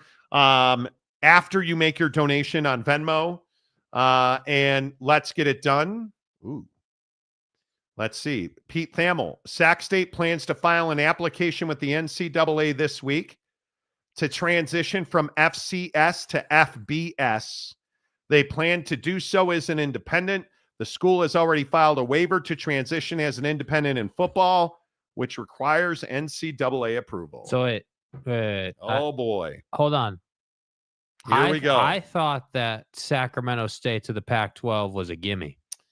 Well, this is very interesting because the argument has been made multiple times that the Pac-12 doesn't want Sac State. And I think that is absolutely farcical. And I have been asking the Pac-12 to comment, frankly.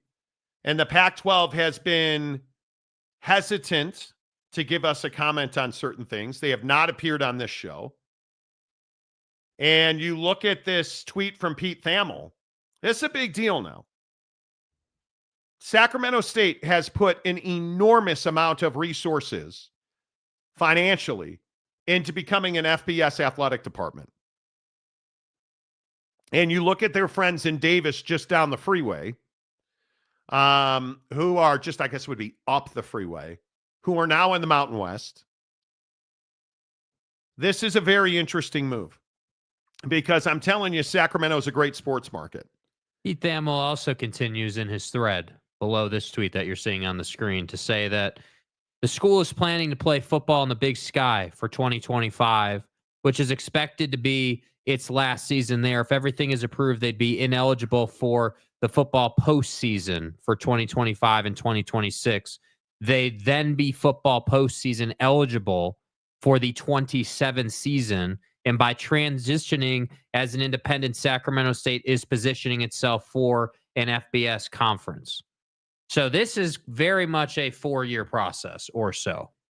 And I think when you look at what Sacramento State has done, they've done everything right. And if you are the Pac-12, Sacramento State is absolutely somebody you should be paying attention to. And this is where we talk about this on a regular basis. Pac-12 fans love their arrogance, man. And this is how many Pac-12 fans have absolutely crushed. How many Pac-12 fans have absolutely destroyed the idea of adding Sacramento State? Mm-hmm. A lot. I mean, I think they should. I would be in favor of it. Yeah, I mean, I think that you know, the Pac-12 needs to add full share members, you know, in pretty short order by college football timeline. So, you know, to me, I think that Sac State is a great option. You know, Pete Thamel also references, and we've talked about it a million times, that Sacramento is a great market. Obviously, by Pac-12 standards, being in California, that's the heart of the Pac-12. So to me, you know, I look at this and I say, yeah, they're going through the process and they are doing this the right way, and they are going to be ready for an FBS conference for the 27th season by, you know, in terms of being eligible for the postseason. So you would think by then they would be in an FBS conference. So I this makes too much sense for the Pac-12 not to do it. I said earlier in today's show, and I've said it many times, that opportunity isn't just falling off trees right now for expansion partners. You know, there aren't just a million schools out there who are willing and able to join your conference. So I think if Sac State wants it, if Sac State is about it, and the Pac-12 likes them, there's no reason not to add them to the portfolio. But you know, it'll be interesting to see. You know, does anybody else make an offer? Does anybody else go after Sac State? Is there going to be competition? You know, with other conferences like the Mountain West, let's say, just as an example. You know, I'll be curious to see how that plays out. But we've been waiting for this Sac State, you know, progress update, if you will, to come down, and finally we have that update. And again, I have to say, I like that they're doing this the right way. This isn't like, hey, we're going to try to rush this process and get to FBS as fast as possible. We remember they raised all that money. They talked about their donor base. They talked about how they were in the right position, and you know, they had to get $50 million together and and everything. So I am a big fan of college football, you know, of doing things the right way, and I feel like Sac State is doing that. And I will be very curious to see what the competition is like from FBS conferences to add them, because I do think they're an attractive member institution. Well, and I think you hear Mike Bibby is now the basketball coach at Sacramento State. I don't know how many of you saw that. Having lived in Sacramento, having ties to Sacramento, understanding Mike Bibby, that's a huge hire. That's no different than Penny Hardaway at Memphis. Mike Bibby is a big name in Sacramento. They hire him in basketball. I think this is the natural move. And if you're the Pac-12, I don't know how you pass on this opportunity. Yeah. They're going to be an independent. You're not going to have to pay fees or lawyers or, frankly, if I'm the Mountain West, is it not something you've already explored? I would have to think so, right? I mean, I would have to think. Yeah. As sharp as the Mountain West is with business acumen, I have to think that conversation's been had. Yes. How could it not? How is it not? How could it not? That is wild to me. Chewy Gonzalez has been a member for 4 months. What's up, Chewy? Appreciate you. Matt Ritson, Sac State just added Henry Bibby for men's basketball. Henry Bibby. You mean Mike Bibby? Henry is Mike's dad. But, you know, this is incredible. This is That's a big story. Yeah. So we'll keep you up to date on that. Sacramento State applying to transition from FCS to FBS as a football independent. That is a big, big deal. And it just, I guess it isn't shocking. It's just the next natural step in the Well, we don't progression. see this very often in college football. Like, let's be clear. We don't see a ton of stepping up from FCS to FBS. That's not something that happens every day. And again, I think it speaks to this willingness portion of the conversation with college football. Like, whether we're talking about the Super League or we're talking about wanting to compete at an FBS level, you have to be willing to do what it takes to do that. And it's everything from scheduling to, your facilities upgrades to recruiting and how much you're willing to pay coaches and all of that. Like, it is all encompassing. So I think it's great that a school in Sacramento State has said, yeah, we are willing, we want to, and we're going to, go through the process. Yeah, it and I know this probably does not seem like a big deal to you. I am telling you that this is a big deal. This is something that I think is long in the works. And I am not surprised at all that Sacramento State's going to do this as an independent. It's the right thing to do. I don't know how you don't. I really don't. All right, let's get to Jim Harbaugh and Matt Weiss. And this story, I don't even know how Jim Harbaugh says this stuff with a straight face anymore. If you've watched this show for any modicum of time, you know that I believe Jim Harbaugh, in my opinion, is a scumbag. I think the guy's a liar. I think he's a terrible administrator in college football and should never, ever, ever be allowed to be the head coach of another college program. I think whether it's cheeseburgers for kids or lying to the NCAA, the Big Ten, the whole sign stealing Connor Stallions is just trying to sell vacuums thing, Jim Harbaugh's a scumbag. And I think his evacuation to the NFL, leaving Michigan high and dry, is one of the great tragedies in recent college sports. But I also think when you look at Jim Harbaugh and you look at just everything that has gone on in that program while he was the head coach, for him to talk about Matt Weiss and be like, oh, I had no idea. This right here is the very living definition of a scumbag. School for a sec. It's been in the news, Matt Weiss. Just curious, your interactions with him, what you thought about him as a person, as a coach, if you had any idea this was, this would be something that he would be a part of. Yeah. Just shocked. Just completely shocked. Disturbed.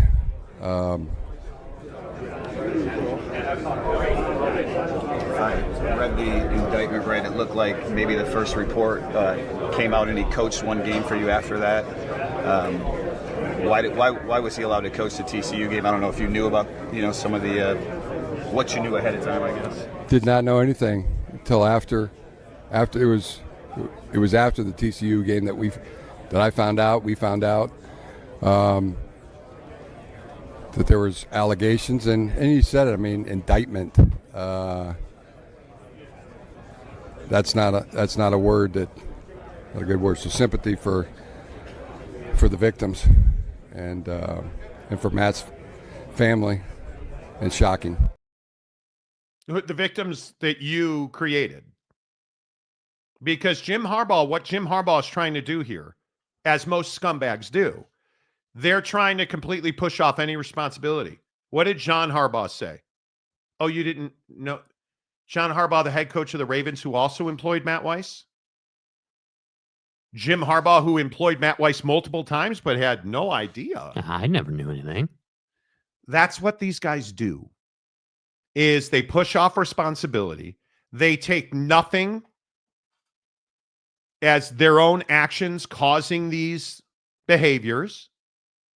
And again, I'm going to say the same thing about scumbag Jim Harbaugh that I've said about scumbag Jim Harbaugh the entire time. Did you know what was happening? Oh, no, I had no idea. Lack of institutional control. Did you know that Connor Stallions was selling vacuums with, Balake Corum on his LLC and Sign stealer guy. Well, Corum never signed that LLC. So then why wasn't Connor Stallions prosecuted for fraud? Forgery, fraud. That's a multiple federal level felonies. Oh, because he didn't probably forge anything. Hey, I'm just curious. Did you know that Connor Stallions was, sign stealing and sending people out to other venues and using a public Venmo account and using public ticket accounts and uploading videos from cell phones at stadiums to a cloud? Well, Monty, you don't know that. I do. The people who went to those games have talked openly about it. And again, the Venmo account was public. Jim, did you know that? No, I had no idea. Lack of institutional control. So you did know, okay, you're a scumbag. Well, you're a scumbag anyway. You're more of a scumbag. Oh, you didn't know you have no control of your football program. You're a scumbag. Either way, he's a scumbag in my opinion. And I think Jim Harbaugh is what's wrong with college football. Notice Jimmy runs away to the NFL, and who hires him? Those with no scruples in Los Angeles who should still be playing in San Diego. No coincidence there. But what did Jim really do? He didn't go take an NFL job. He evacuated to an NFL job. Oh. Because shockingly, Ward Manuel, the athletic director at Michigan, who I've told you many times, yeah, he's a scumbag too, who oversaw Juwan Howard in the basketball program and Jim Harbaugh and all that stuff. There's, scumbag Jim Harbaugh overseen by scumbag Ward Manuel. Anyway, they were trying to make Jim Harbaugh the highest paid coach in college football. The highest paid coach. Why didn't you take that deal? Oh, because they wouldn't give you absolution from NCAA punishment. Yeah, and they wouldn't insulate you from losing your money when you got suspended by the NCAA, which you and I both know as a scumbag, Jim, you were going to get suspended. And that's why, in my opinion, he evacuated to the NFL. Jim Harbaugh doesn't own up to anything. Jim Harbaugh, this great Michigan man who's going to save the program, tarnish the program. Oh, but Monty, the Big Ten was so out of control. Okay, you went to court. You had a petition for a stay to stop any punishment against Jim Harbaugh, sitting on the desk of a judge who not only went to Michigan law and graduated Michigan law, but played football at Michigan. So you had this document in front of a judge who couldn't not have, it's not possible to have gotten a more friendly venue. Funny thing is, right before you were supposed to go and argue your case, you withdrew the petition. Man, what sense does that make? Yeah, what the hell happened? I know how you explain it. You're a scumbag. And now, one of the biggest scandals in the history of college football ever with Matt Weiss, where the FBI was on campus and you guys all told me I was full of it and I'm a liar and I'm making stuff up, and it was Ryan Day's brother who's a private investigator. Remember all that? Yeah, that same story. Turns out the FBI was on campus. Turns out we were right about that, and computer crimes were committed. Doesn't get any more red, white, and blue than that. And how do we know that? Because there's a 14-count indictment against Matt Weiss where he's alleged. Do you guys understand what he did? He hacked NCAA athletes' social media accounts, downloaded their intimate photos, and took notes about their bodies and their sexual activities. We hire only the best people. And now you're saying you had no idea that this was happening. Right. I Jimmy. want the best people. Right, Jim Harbaugh. You had no idea. You could not possibly have known. That's why you sat there completely emotionless. Do you blink, or is that Botox? Just checking. You're a psychopath and a scumbag. Mm-hmm. And you should never, I don't think he should ever have gotten a job anywhere else, because I don't know who. Oh, the Spanos family. What am I thinking? There's only one other family in this country that would have hired Jim Harbaugh. The ones who absolutely screwed San Diego? Yeah, those guys who are now in LA renting stadium space from the Rams, those guys. Yeah. You hired Jim Harbaugh and his staff from Michigan. Congratulations. Great hire. Great hire. This is just the beginning. Yeah. And I think that, it's rich that Jim, every chance he gets, I mean, every chance he gets stirs the pot and wants to, say a bunch of inflammatory things. And then in the one-off opportunity with the media wants to say sympathy for the victims and his family. Like, nobody believes that Jake, you that really, makes it better. Dude, nobody believes that you give a damn about, about any of this. Jake, thoughts and prayers. Yeah, thoughts and prayers, dude. Thoughts and prayers to all the females that Matt Weiss has violated now. Thoughts and prayers. Thoughts and prayers to all the folks who had their information illegally accessed. Thoughts and prayers to the families of folks who are going to get exposed. Thoughts and prayers, dude. That's all you're going to get. Yeah, I don't know which one it is. Because we have a long list of donations. Just sorted at the top there by added date. I did. It should be the top one then. Okay. I don't know. Is that it? No, that's not it. We already got the $5 donation. $5 one. Thank you. Let me find it. Jake Bluetooth hits me. There it is. No, there it is right there. Yeah. Jake Bluetooth hits me, so it goes into a download folder that is full. $5 donation. Maury. From Maury Alvarez. Boy, Maury's trying. He wants that Amazon gift card. Monty Show kids, I'm so bricked up right now. I have Dog's first ass vacuum lined up. And shout out to Mo Bamba. See, now these are all show references. Right. Shout out to Mo Bamba. So is he moving up the ladder? I mean, those are great. Those are definitely great references. That could very well be interesting. I mean, we're definitely going to have to review the stack again to see where this kind of lines up. All right. I think. Why are you guys DMing me on LinkedIn? Don't do that. Are you serious that you have takes on LinkedIn right now? That's my no-no zone. $300 is what we need to raise. That's what's left. Let's knock that out right now. If we just get 10 people to donate $30. If we get 6 people to donate $50, if one of you guys would like to be the home run hitter and donate $300, $1, $5, $50, $100, we'll take it. We have 42 minutes to get $300 in the door. Let's hook it up right here. Advocates donations on Venmo. Make your donation on Venmo. Send Jake a screenshot, SLC Jake, on Instagram. And it's technically SLC Jake _ on Instagram or Twitter. You can send it to via both social places. media. On social media. Make it happen. Let's do it. Feeding hungry kids. We need $300. Thanks to Maury, we are down to a nice round number of $300. If you have it in your wallet and you have it in your heart, let's hook it up. Mike Smith, the more they show Harbaugh, the more he looks like Bubbles from the Trailer Park Boys show. Dude, he looks like a psycho to me. Weird dude. He does. Plots and liars trying to scheme and control their little world. You're not wrong. You're not wrong. Schemers trying to control their little worlds. I used to hate Jim Harbaugh, but the dude is on the spectrum, so I kind of appreciate his success. Wow. Wow, bro. Wow. Unless NCAA changed the rules, I believe the schools who move to D1 have to wait a year or two before they are bowl or tournament eligible. They do. But decent long-term plan to add them. You would add them right now.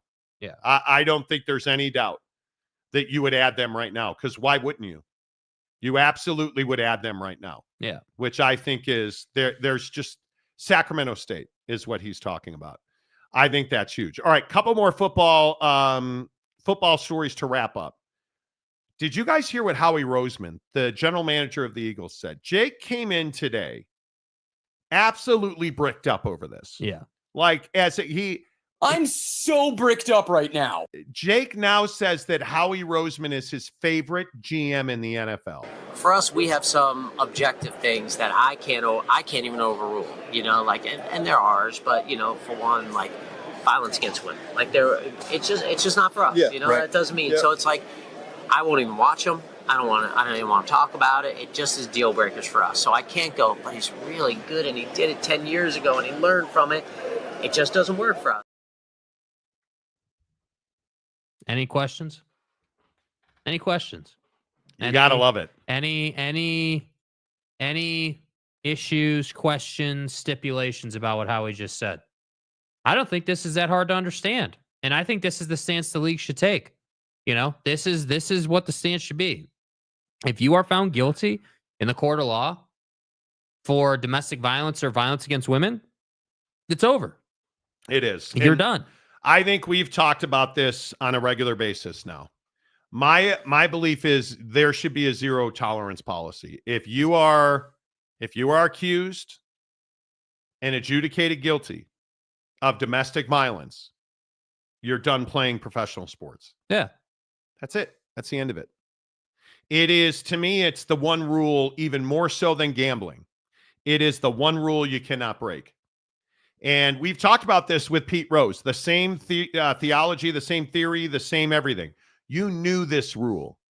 Yeah. You still went out and bet on baseball. You knew that if you were convicted of domestic violence, and I'm the guy who also says, if you're convicted of a felony, you should no longer be eligible to play professional sports. Simple as that. You knew the rule. And of course, there's going to be the Xavier Worthies of the world, right? There's going to be the guys who find themselves in tough situations. Xavier Worthy should in no way, shape, or form lose his career over what that girl allegedly did. And why? Because it was sniffed out. They went through the process. That's right. Reviewed all the evidence, took stack of the whole situation. Or stock of the whole situation. That's right. And it's very clear that he was the victim in that particular situation. And then there's Trey Hendrickson with the Cincinnati Bengals. And this is, my friends, the Cincinnati Bengals are going to bangle. That's what they're going to do. Yeah. And I am somebody who I'm amazed by it. I want to not be amazed by this. Why do organizations struggle mightily to handle like the PR game with their players? Like, there are organizations in the league where you really never hear from them. They get talked about. People speculate. And it's like the Steelers, right? When's the last time you heard from Steelers ownership? When's the last time you heard from like the brass of the Steelers? Well, I can't tell you the last time. Now, we hear from Mike Tomlin all the time. He's the head coach. That makes sense. He's got media obligations, has to talk to the media by CBA rule. Like, we get it. But organizations in the NFL, I feel like some of them really, really struggle to understand how to play the game. Whether you look at Jera, whether you look at, Shad Khan, the Spanoses, I'd even say, until recent times, the Bears. I mean, the Bears were not good at handling the media. Jera. Jera, obviously. Like, there are just some organizations that are not good at this. And I look at this Bengals situation, and here we go again. Star player not being handled well by ownership. This is Katie Blackburn, one of the highest ranking officials in the Cincinnati Bengals, right? She is a power player there. She's the executive vice president of the Bengals. So she was at the league meetings at which she said about Trey Hendrickson, as you're trying to put all these pieces together, you have certain limitations eventually, Blackburn said. So Trey, seemed to feel strongly about it and thought the strength of interest out there was going to be at a certain level. And so we said that it would be okay to at least explore. And so we don't do that all the time. But in this case, we felt like it was the right thing to do, case by case. Okay. Okay. I don't disagree. Players are case by case, situations. Amongst all the wild ass stuff that Jerry Jones said yesterday at the league meetings that we talked about, one of the things that I think he was right about is that it is case by case. Every player is going to be different. You have to evaluate players based on a number of factors, right? Obviously, their availability is number one. How healthy can they stay? Number one. Number two, what's their talent level? And number three, how much can they impact a football game? So when I hear her make that statement, and it doesn't seem that inflammatory. It's not like that. It's not like she said, "Oh, well, he's being an asshat by asking for a ton of money," in that particular statement. And then she says that it's on him to be happy at some point, Trey Hendrickson. She thinks, quote, he should be happy at a certain rate that maybe he doesn't think he'd be happy at. Oh, boy. Look out. So let me get this right, Ms. Blackburn. He should take the money and like it. That's what she just said. Trey Hendrickson is not happy at all about what she said. Hendrickson said, quote, this was a little disappointing because communication has been poor over the last couple of months. That's something I hold in high regard. They have not communicated with my agent directly. It's been something that's been a little frustrating. So, okay. So again, here we go. Another ownership group refusing to talk to an agent and going to the league meetings and saying at some point, Trey Hendrickson just has to take what we're offering and be happy with it. Okay. First of all, that's not true. Players don't have to take what you're offering and be happy with it, number one. Now, number two, Trey Hendrickson's a phenomenal football player. And he's got a lot left in the tank. We're not talking about it. We're not talking about like the number one edge rusher in the league or anything like that, right? That's not what we're talking about here. But he is a good football player, bro. He is someone you want on your team. He is someone that can impact a football game in a variety of different ways. And the idea that once again, and this seems to be a theme in the league meetings this year, every single year in the league meetings, there's always a theme, right? Whether, and I feel like this year's themes are rule changes, like with the tush push thing and all, and the overtime stuff. And should owners talk to agents or can they talk directly to players? Those are kind of the two things that I feel like are our takeaways from the league meetings this year. And I have to say, I agree with Micah. I agree with Trey. It's disrespectful as hell for you to think that you can play hardball with me directly and circumvent my agent. Why do I have an agent? Like, if you're a player, why the hell do you have an agent if you're the one that's got to go and meet with over-salted McGriddle and try to negotiate a deal? What are you paying dude for? And what's the win? What's the win of usurping the agent?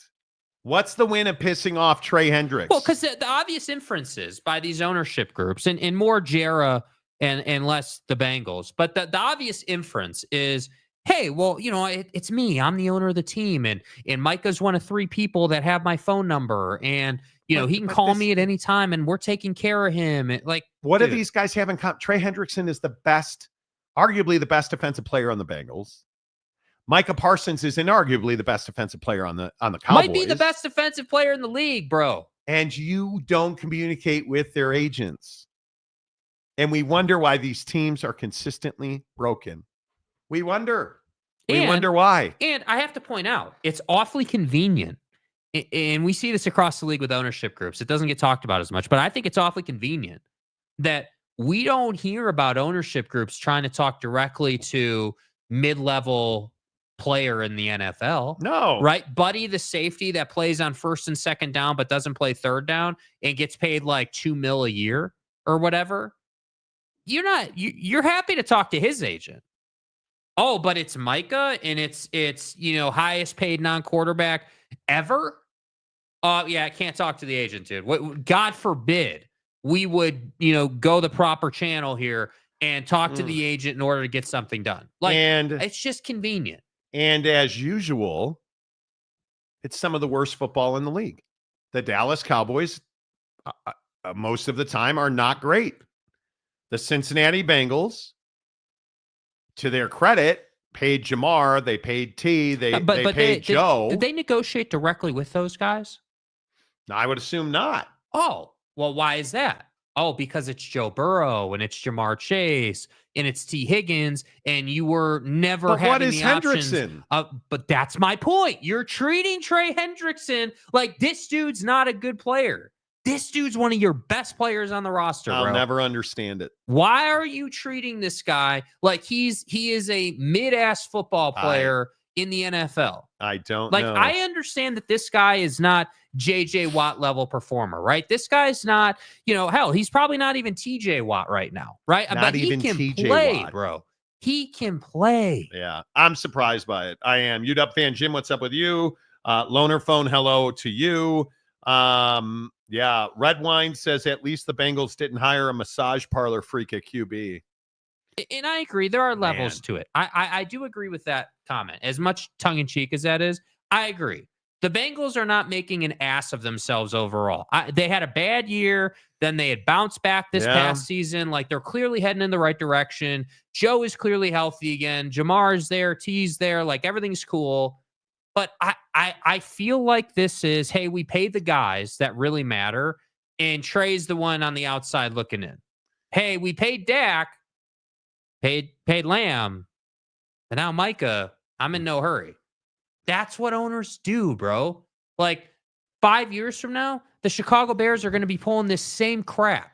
Oh, Yeah, it's time to extend Caleb Williams. Well, yeah, Caleb, we want to work directly with you, bro. Like, I agree. Come on. And before we get to the tush push, we are now just 30 minutes away from giving away another Amazon gift card, the last of the day. Advocates donations on Venmo.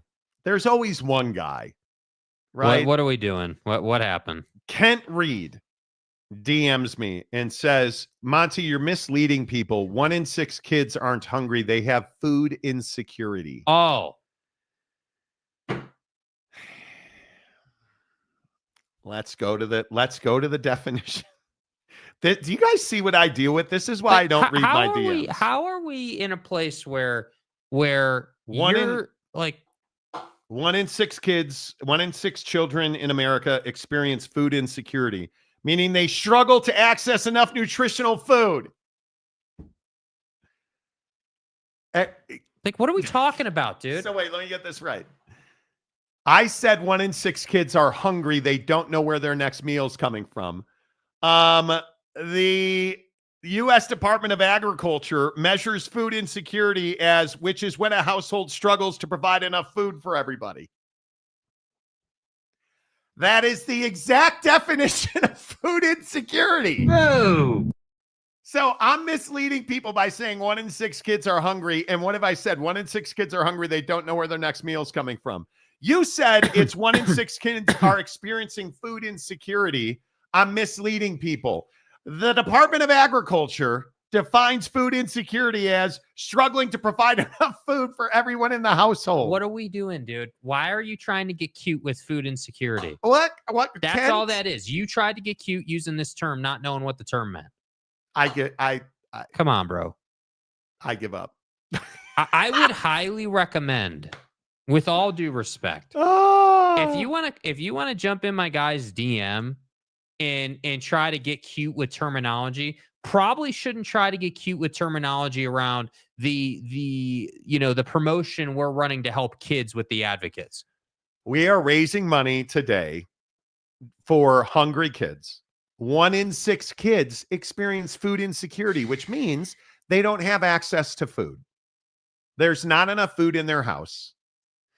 And the advocates are partnered with the Murray Children's Pantry. And what that means is all of your donations go to advocates donations. We don't ever see the money. It goes to their Venmo. They give all of that money to the food pantry to feed hungry kids. And what that looks like is, like, for instance, their weekend food bags. They make bags of food for kids, and they give it to them to cover their weekend food needs, because what happens is a kid leaves school on Friday, and that's the last meal they get is the school lunch program, the school food program, because there's actually a lot of food programs that provide kids meals and snacks throughout the day. They go home and they don't have food. And hopefully they get a single meal over the weekend. The food pantry gives them a bag of food to get them through the weekend. And another program they run is they put together food boxes that supply a week's worth of food for families. And they give it to the family so that the whole family can eat, including the kids. That's how important this is. 1 in 6 kids is hungry tonight. And it's amazing in this country that this is the issue. Get on Venmo. Make a donation, Advocates donation. Send Jake a screenshot on Instagram. And we need $300 in the next 30 minutes. That's what we need. Oh, you sent me one. Okay, great. Well, that's what we need is we need to get $300 to meet our $1,000 goal. That's what we need. And I don't know why we're tripping today. There's probably just too many. It will be in downloads. It will be.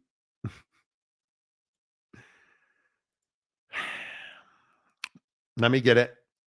We have so many. Which one is it? It is going to be $25. Starts with Monty. Okay. Monty's kids looking. No, we read that one. Man, I apologize. I am completely botching this. There it is there. I am completely botching this. It's amazing to me that we want to nitpick over terminology that means the exact same thing. That's why. Oak State James. Monty, Oak State fans aren't hungry for a winning team. We are conference title insecure. Okay, wow. Wow. Okay, so now for once, my guy. Good material for right once, there, dude. my guy. That is good material. This puts Oak State James in the lead. Kent, thank you for providing Oak State James with a joke, dude. Thank you. Oak State James now has the lead. We're just $275 from our goal. Good material right there. So you waited for an opportunity on the program to come up. You waited to make your donation, so that you could have a fire, description portion, a fire memo section. Look at the top of his.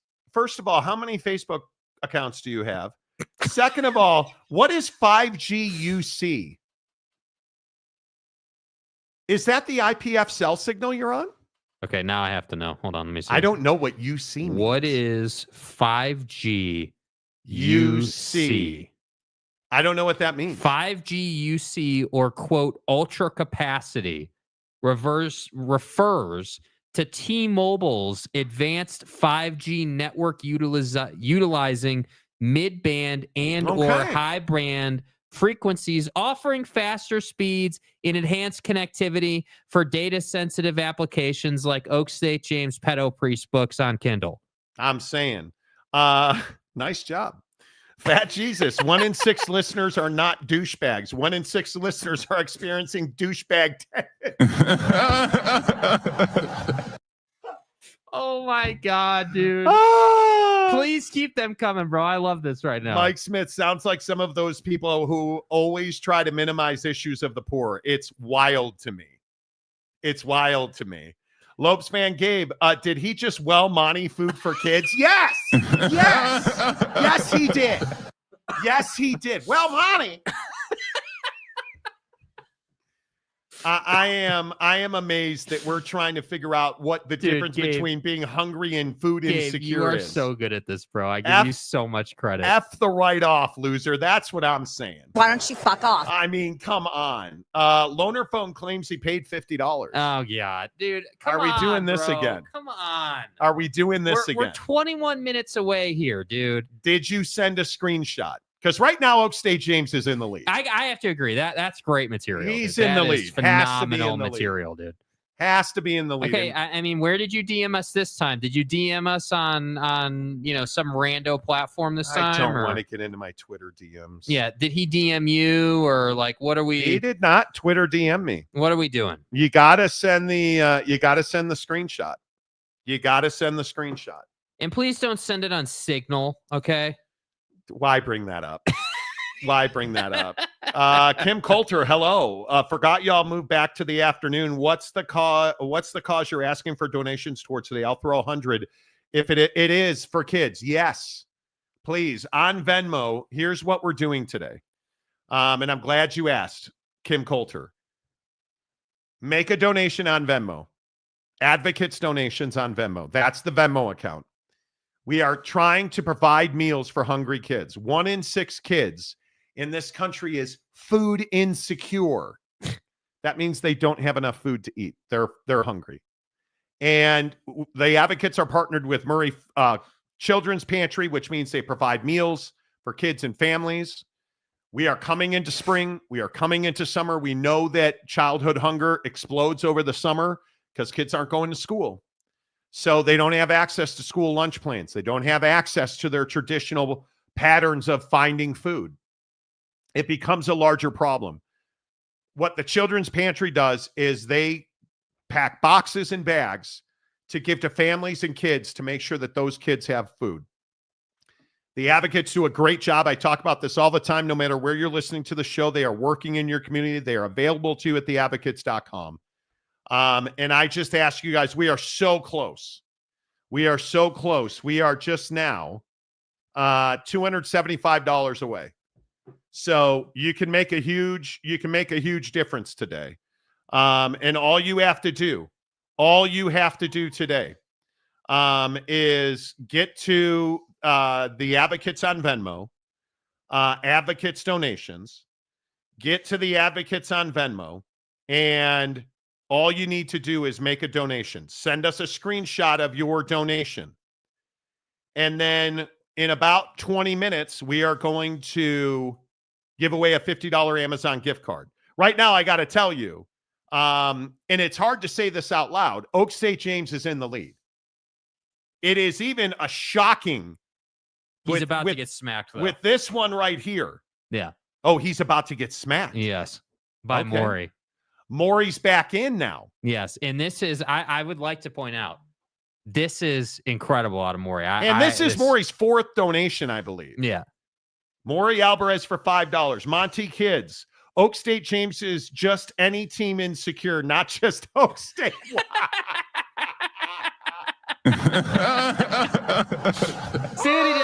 what he did there? Oh, that is so good. He is Kansas City Chiefs insecure, right? That's right.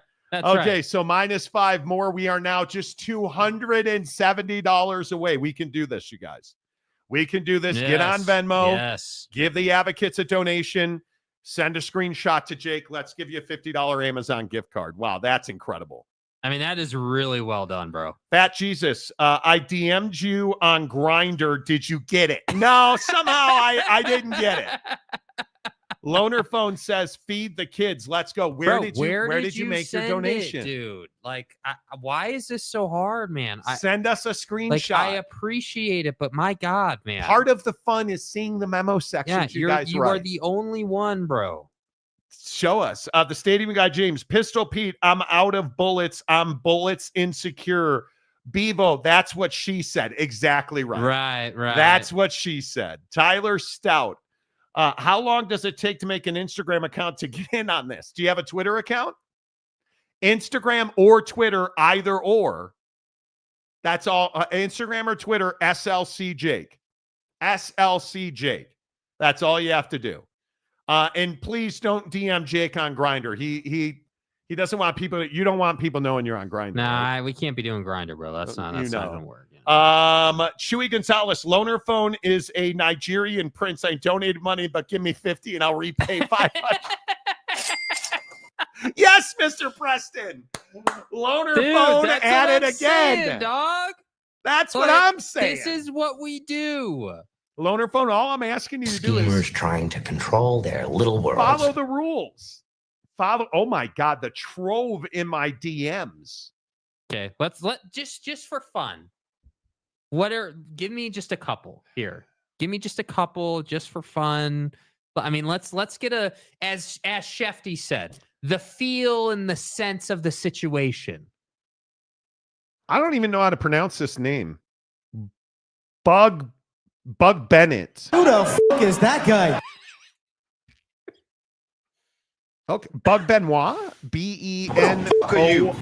I don't even know how to pronounce. Anyway, yeah, Benoit. Yeah, your mom. Yeah. What kind of asshole roots against BYU? You're the absolute worst. How have I rooted against BYU even once?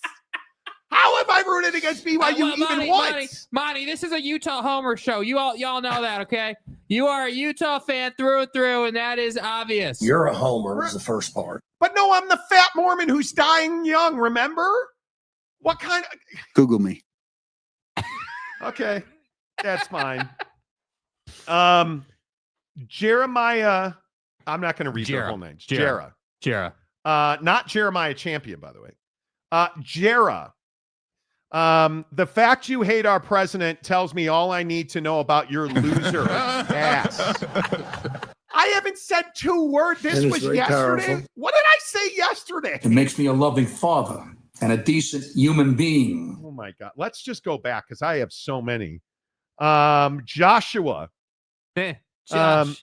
I like that you guys slurp up to Utah all the time. Maybe figure it out and... So wait, now we're Utah fans. Maybe figure it out and understand that Waco is moved past Stephen Curry.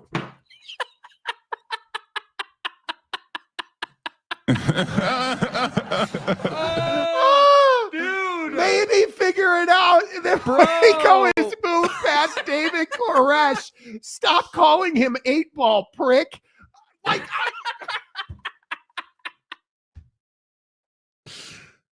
bro. Wow. That was September 17th. He sent me that. I'll be honest with you. If you DM me on Twitter, I'm not going to see it. I'm not going to see it. Dude. And I'm just going to randomize it. Yeah. Okay. November 17th. Thanks for your kind words about Deion Sanders. Okay. Luke, you're going to have to eventually choose between you're eventually going to have to choose between BYU and Utah. Pick a side. Like, what do you mean? I'm a Notre Dame fan. I'm a Notre Dame fan. Pick a side. Marcus says, stop talking about firing Joey McGuire. It's never going to happen. You're so out of touch with Lubbock. I never proclaimed to be in touch with Lubbock. Ever. Marcus sent me another one. This was 3 days ago. Marcus, thanks for listening to the show. Finally getting around to saying something nice about Joey. It's too late. We're the most talented team in the conference, and now you want to get on board? I don't think so. Okay, screw it. It's amazing. It is. Okay. Apparently, Loner Phone is back in. Am I seeing this correctly? 2 down from where you are now. Saying he sent this to you now. Cannot send it to Jake. Sent it to Monty on other platform. What other? What other platform, bro? What other platform? What other platform? Like what other? You know. Hello, Instaface. Oh, there. He sent it to me on Twitter. Here I am. He sent it to me on Twitter. Okay, and not much of a memo section, which is fine. For a guy who still says Apple does loaner phones. You know. I mean, it is amazing to me that if I talk about a team, I am now a fan of that team. That part of this is why I don't. Oh, dude, we're finishing strong here, bro. Maybe we should do like a weekly thing where we just read the jackassery of. I mean, I like that a lot. Of my DMs on Twitter. There you go. Monty Show, feed the kids. Appreciate from you, the Loner Nigerian Phone. Prince. Appreciate a Nigerian Prince. No, that was Loner Phone. It's the Nigerian Prince. Nigerian Prince. Appreciate you giving us $50. Thank you, Loner Phone. Loner Phone's always really. Dude, I appreciate he always it. donates. He does, very generous, and that's what matters. He does donate. Yes, he does. He is always very generous. Let's see where we are. Let's see where we're at. Delete that one. With Loner Phone's $50, we're at $220 left. Jake, this is Ernest, a new person I've never heard of. This is Ernest. Yeah, Ernest. Never heard of Ernest, but clearly Ernest said for the kids. Also, the AAFC record being implemented into the NFL record books, not for Connor Stallions scouts to steal signals. Okay, I mean the Connor Stallions reference and $200 to the Advocates. You guys, that's it, isn't it? We're $20 away. Oh my God, come on, guys. We're $20 away. Come on. We are $20 away. You guys are unbelievable. Who's got $20? Let's go. You guys are unbelievable. Let's go. That is wow. Thank you, Ernest. And never having I just really appreciate that you're on the show, dude. That is phenomenal. We're $20 away.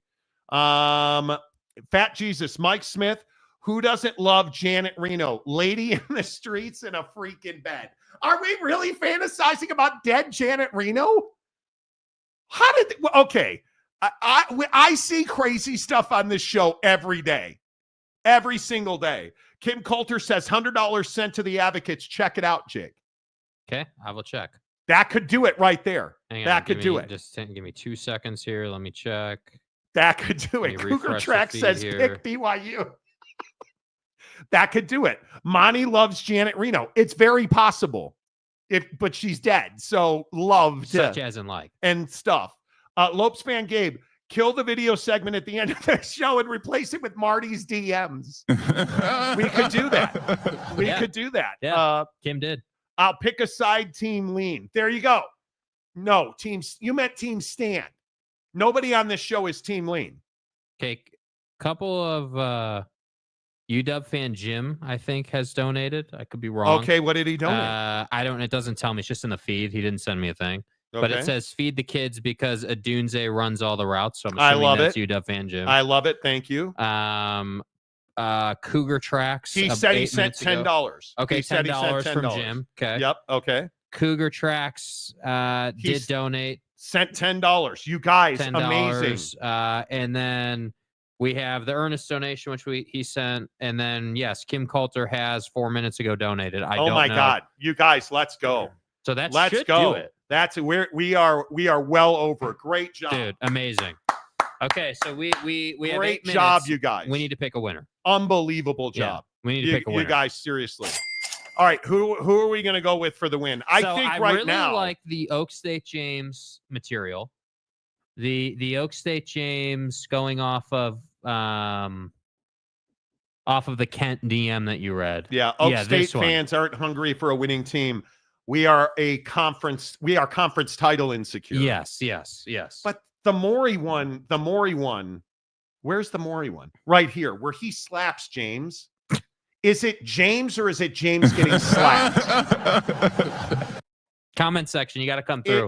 Who wins? Maury for slapping James or James for, give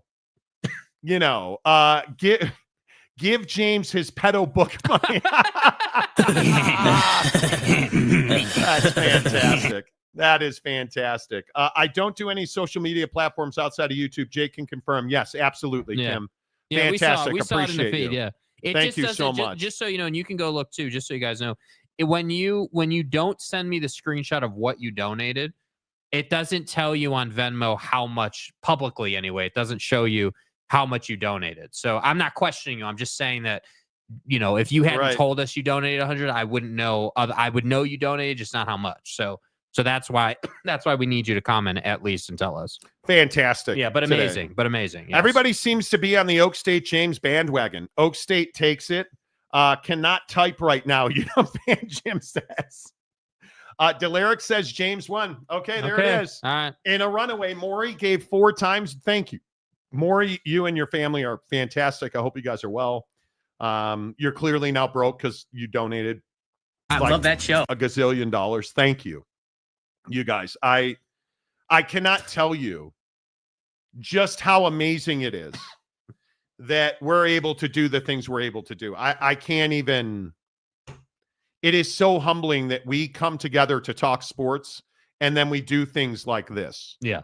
To raise $1,000 for hungry kids is nothing short of sensational. It is just unbelievable. Facts. Loner Phone says Oak State James. Chewy says give it to James. He needs a break. Yeah. Mike Smith asked for $500, walks away with over $1,000. This is what makes this show and the members the best. Yeah, 100%, dude. I mean, absolutely wild. Incredible contribution, dude. And it's for such a good cause. Yeah. To beat up on Kent like that was amazing. Yeah. All right. Let's get to the video of the day today. You guys know we love Big Daddy Magic on this show, right? You guys are well aware of that. And Big Daddy Magic he's eccentric. And he is constantly telling me, hey man, you owe me a shirt. Hey man, We're going to bet, and I'm going to win, and you're going to lose. So you already owe me a shirt.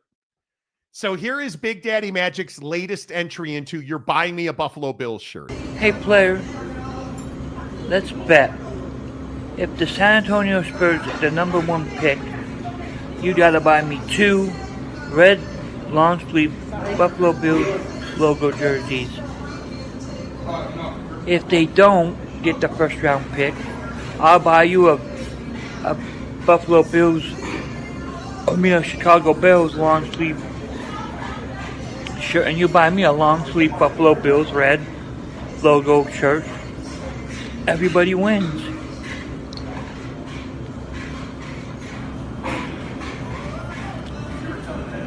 The things I do to help you. I'm like the sexy mathematician you never thought you needed, but you excuse me, I'm the sexy mathematician that you never knew you needed, but can't live without. Here's the victor playing in the next World Games. He's gonna get a gold medal.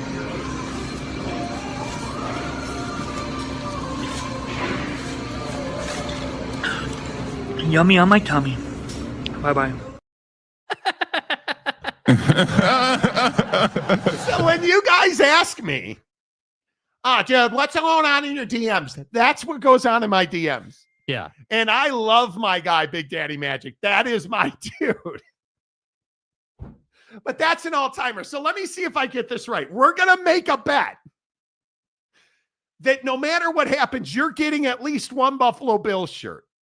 Now, if I win, I got to buy myself a long-sleeve Bears shirt and you a Buffalo Bills shirt. But if I lose, I only have to buy you 2 Buffalo Bills shirts. Got it. That makes perfect sense, right? Why didn't I think of that? Why didn't you think of that? I mean, why didn't I obviously, think of that? That's a very straightforward proposition. You know. Like, come on. He's fantastic. I'm the sexy mathematician, then proceeds to cough out a lung. Classic. Exactly. Exactly. Oh, look at San Diego State. Wow. Glenn. Let's go, Glenn. Nice. Yes, nice job on $1,000. Absolutely right. Yes, Stefano. Sac State is going to be an FBS. Talked about it earlier in the show. Yeah, if you want to hear about Memphis and you want to hear about Sac State, go back to the beginning. It's all there on the show. Mike Smith. Eccentric used to be a nice way to say a rich person was crazy. Now it means OCD guy high on THC. Very well could be. Could be. Cocaine is a hell of a drug. This is a hell of a question. What's in that Dude, Coke? You're not even playing with that, bro. You know. That's for real. UW fan Jim, he's pounding a soda in your honor. Yeah. That's what I'm saying. Yeah. I don't drink soda.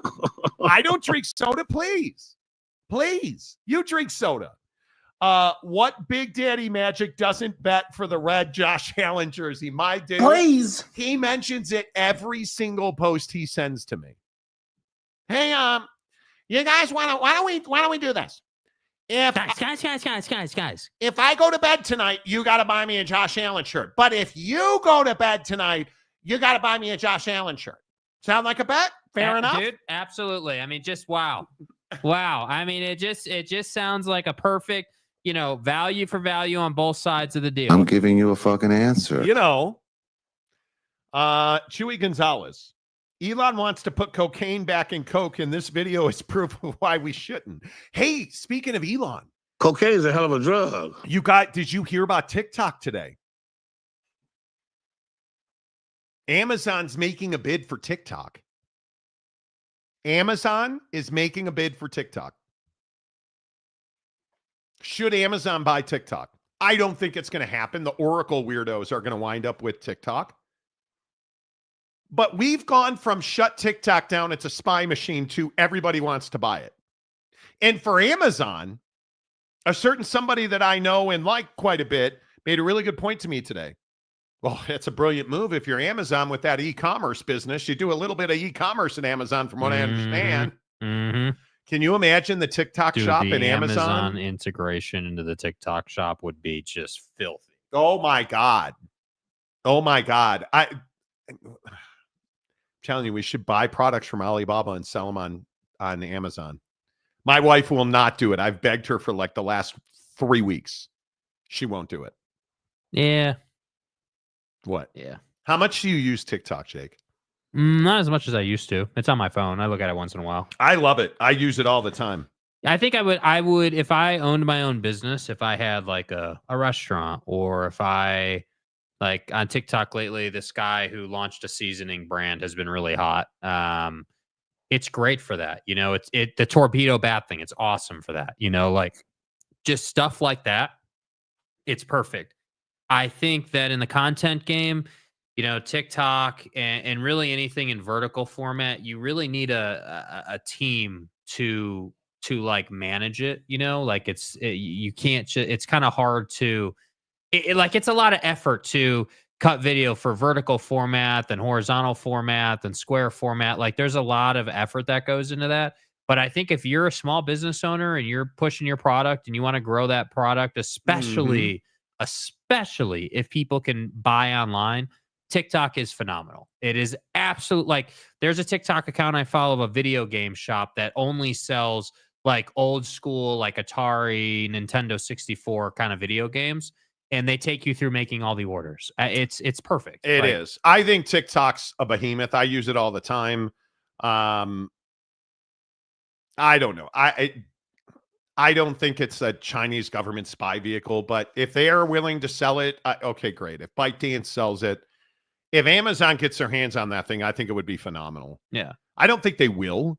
See, but I'm not the guy that's like, oh, well, Google's too big. Break them up. Okay, well, if you want to do the search engine better, beat Google. I don't know what to tell you, Bing. Right? It makes me crazy when we do things like, well, Amazon can't buy TikTok. Why not? Well, they would be too big. And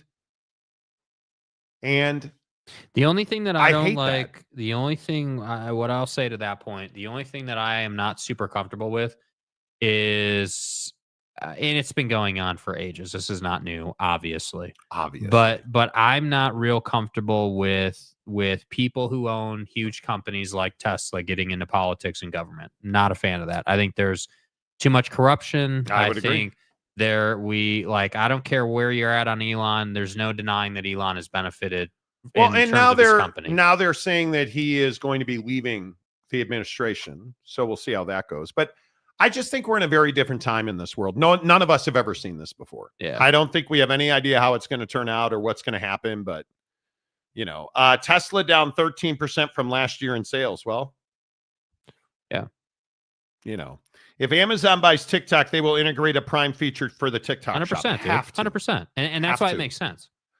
Fat Jesus. Love how Jake just started talking and Monty started typing on his phone. Classic father-son moment. That's what I do. Yeah. People are texting me. Big Daddy Magic amongst them. Sending me messages saying, wait, I want to clarify what the bet was. Okay. Okay.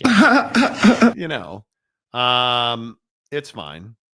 What do you mean? Oh, is Wasikowski here today? There he is. RJC man, your EDS is showing. Okay. Not very clever again, Mike. LOL, Eric, your ED is showing. Well, you know, why do we start calling each other names? Come on, man. People who care about the environment are protesting against a green guy, but that's actually not the case. Yeah, let's not. But it's fine. Cue the who the F is that guy drop. Exactly right. That's what I'm saying. Who the f is that guy? Very little competition equals higher prices. I don't disagree with that. But again, we need more competition, right? Instead of breaking up it's what's always bothered me about, you know, iPhones versus Androids, or that's good competition. T-Mobile against AT&T Wireless, good competition. Why didn't somebody else do what Google did? Yeah, I don't know either, because Google thought of it. Why did Bezos go from selling books to selling tampons? I don't know, because nobody else thought of it. Where did AWS come from? I don't know, because nobody else thought of it. Like, if you think of Elon, why was Tesla such a smash hit? Because he made something that people liked and everybody bought it. And the Cybertruck sucks, but Tesla cars very clearly did pretty well for him, allowed him to build some rocket ships that do pretty well too. I don't hate Elon for his business. I don't hate Elon for being rich. I think in this country we do too much to hate rich people, and I wish that was less. Yeah. I wish we allowed people to achieve. Now, does there need to be a level playing field? There does. Is what's going on in this country level playing field? Hardly, but that's a different show. That's not what we do. You know, like, come on. People who don't care for the environment now sucking up to green guy. Well, there you go. The problem is, yeah, it's fine. It's fine. We this is why we can't talk politics. We can't have nice things on the show, right? All right. You guys are amazing. Great show today. Yeah. Appreciate everybody who's here. Appreciate the many thousands of people watching the show now across all our platforms. If you're on Twitter, please come over to YouTube, subscribe, give us a thumbs up. If you're on Facebook, Spotify, everywhere you're watching. LinkedIn today, come on over to YouTube. Hit the subscribe button. Give us a thumbs up. We'll be back next Monday, a week from Monday.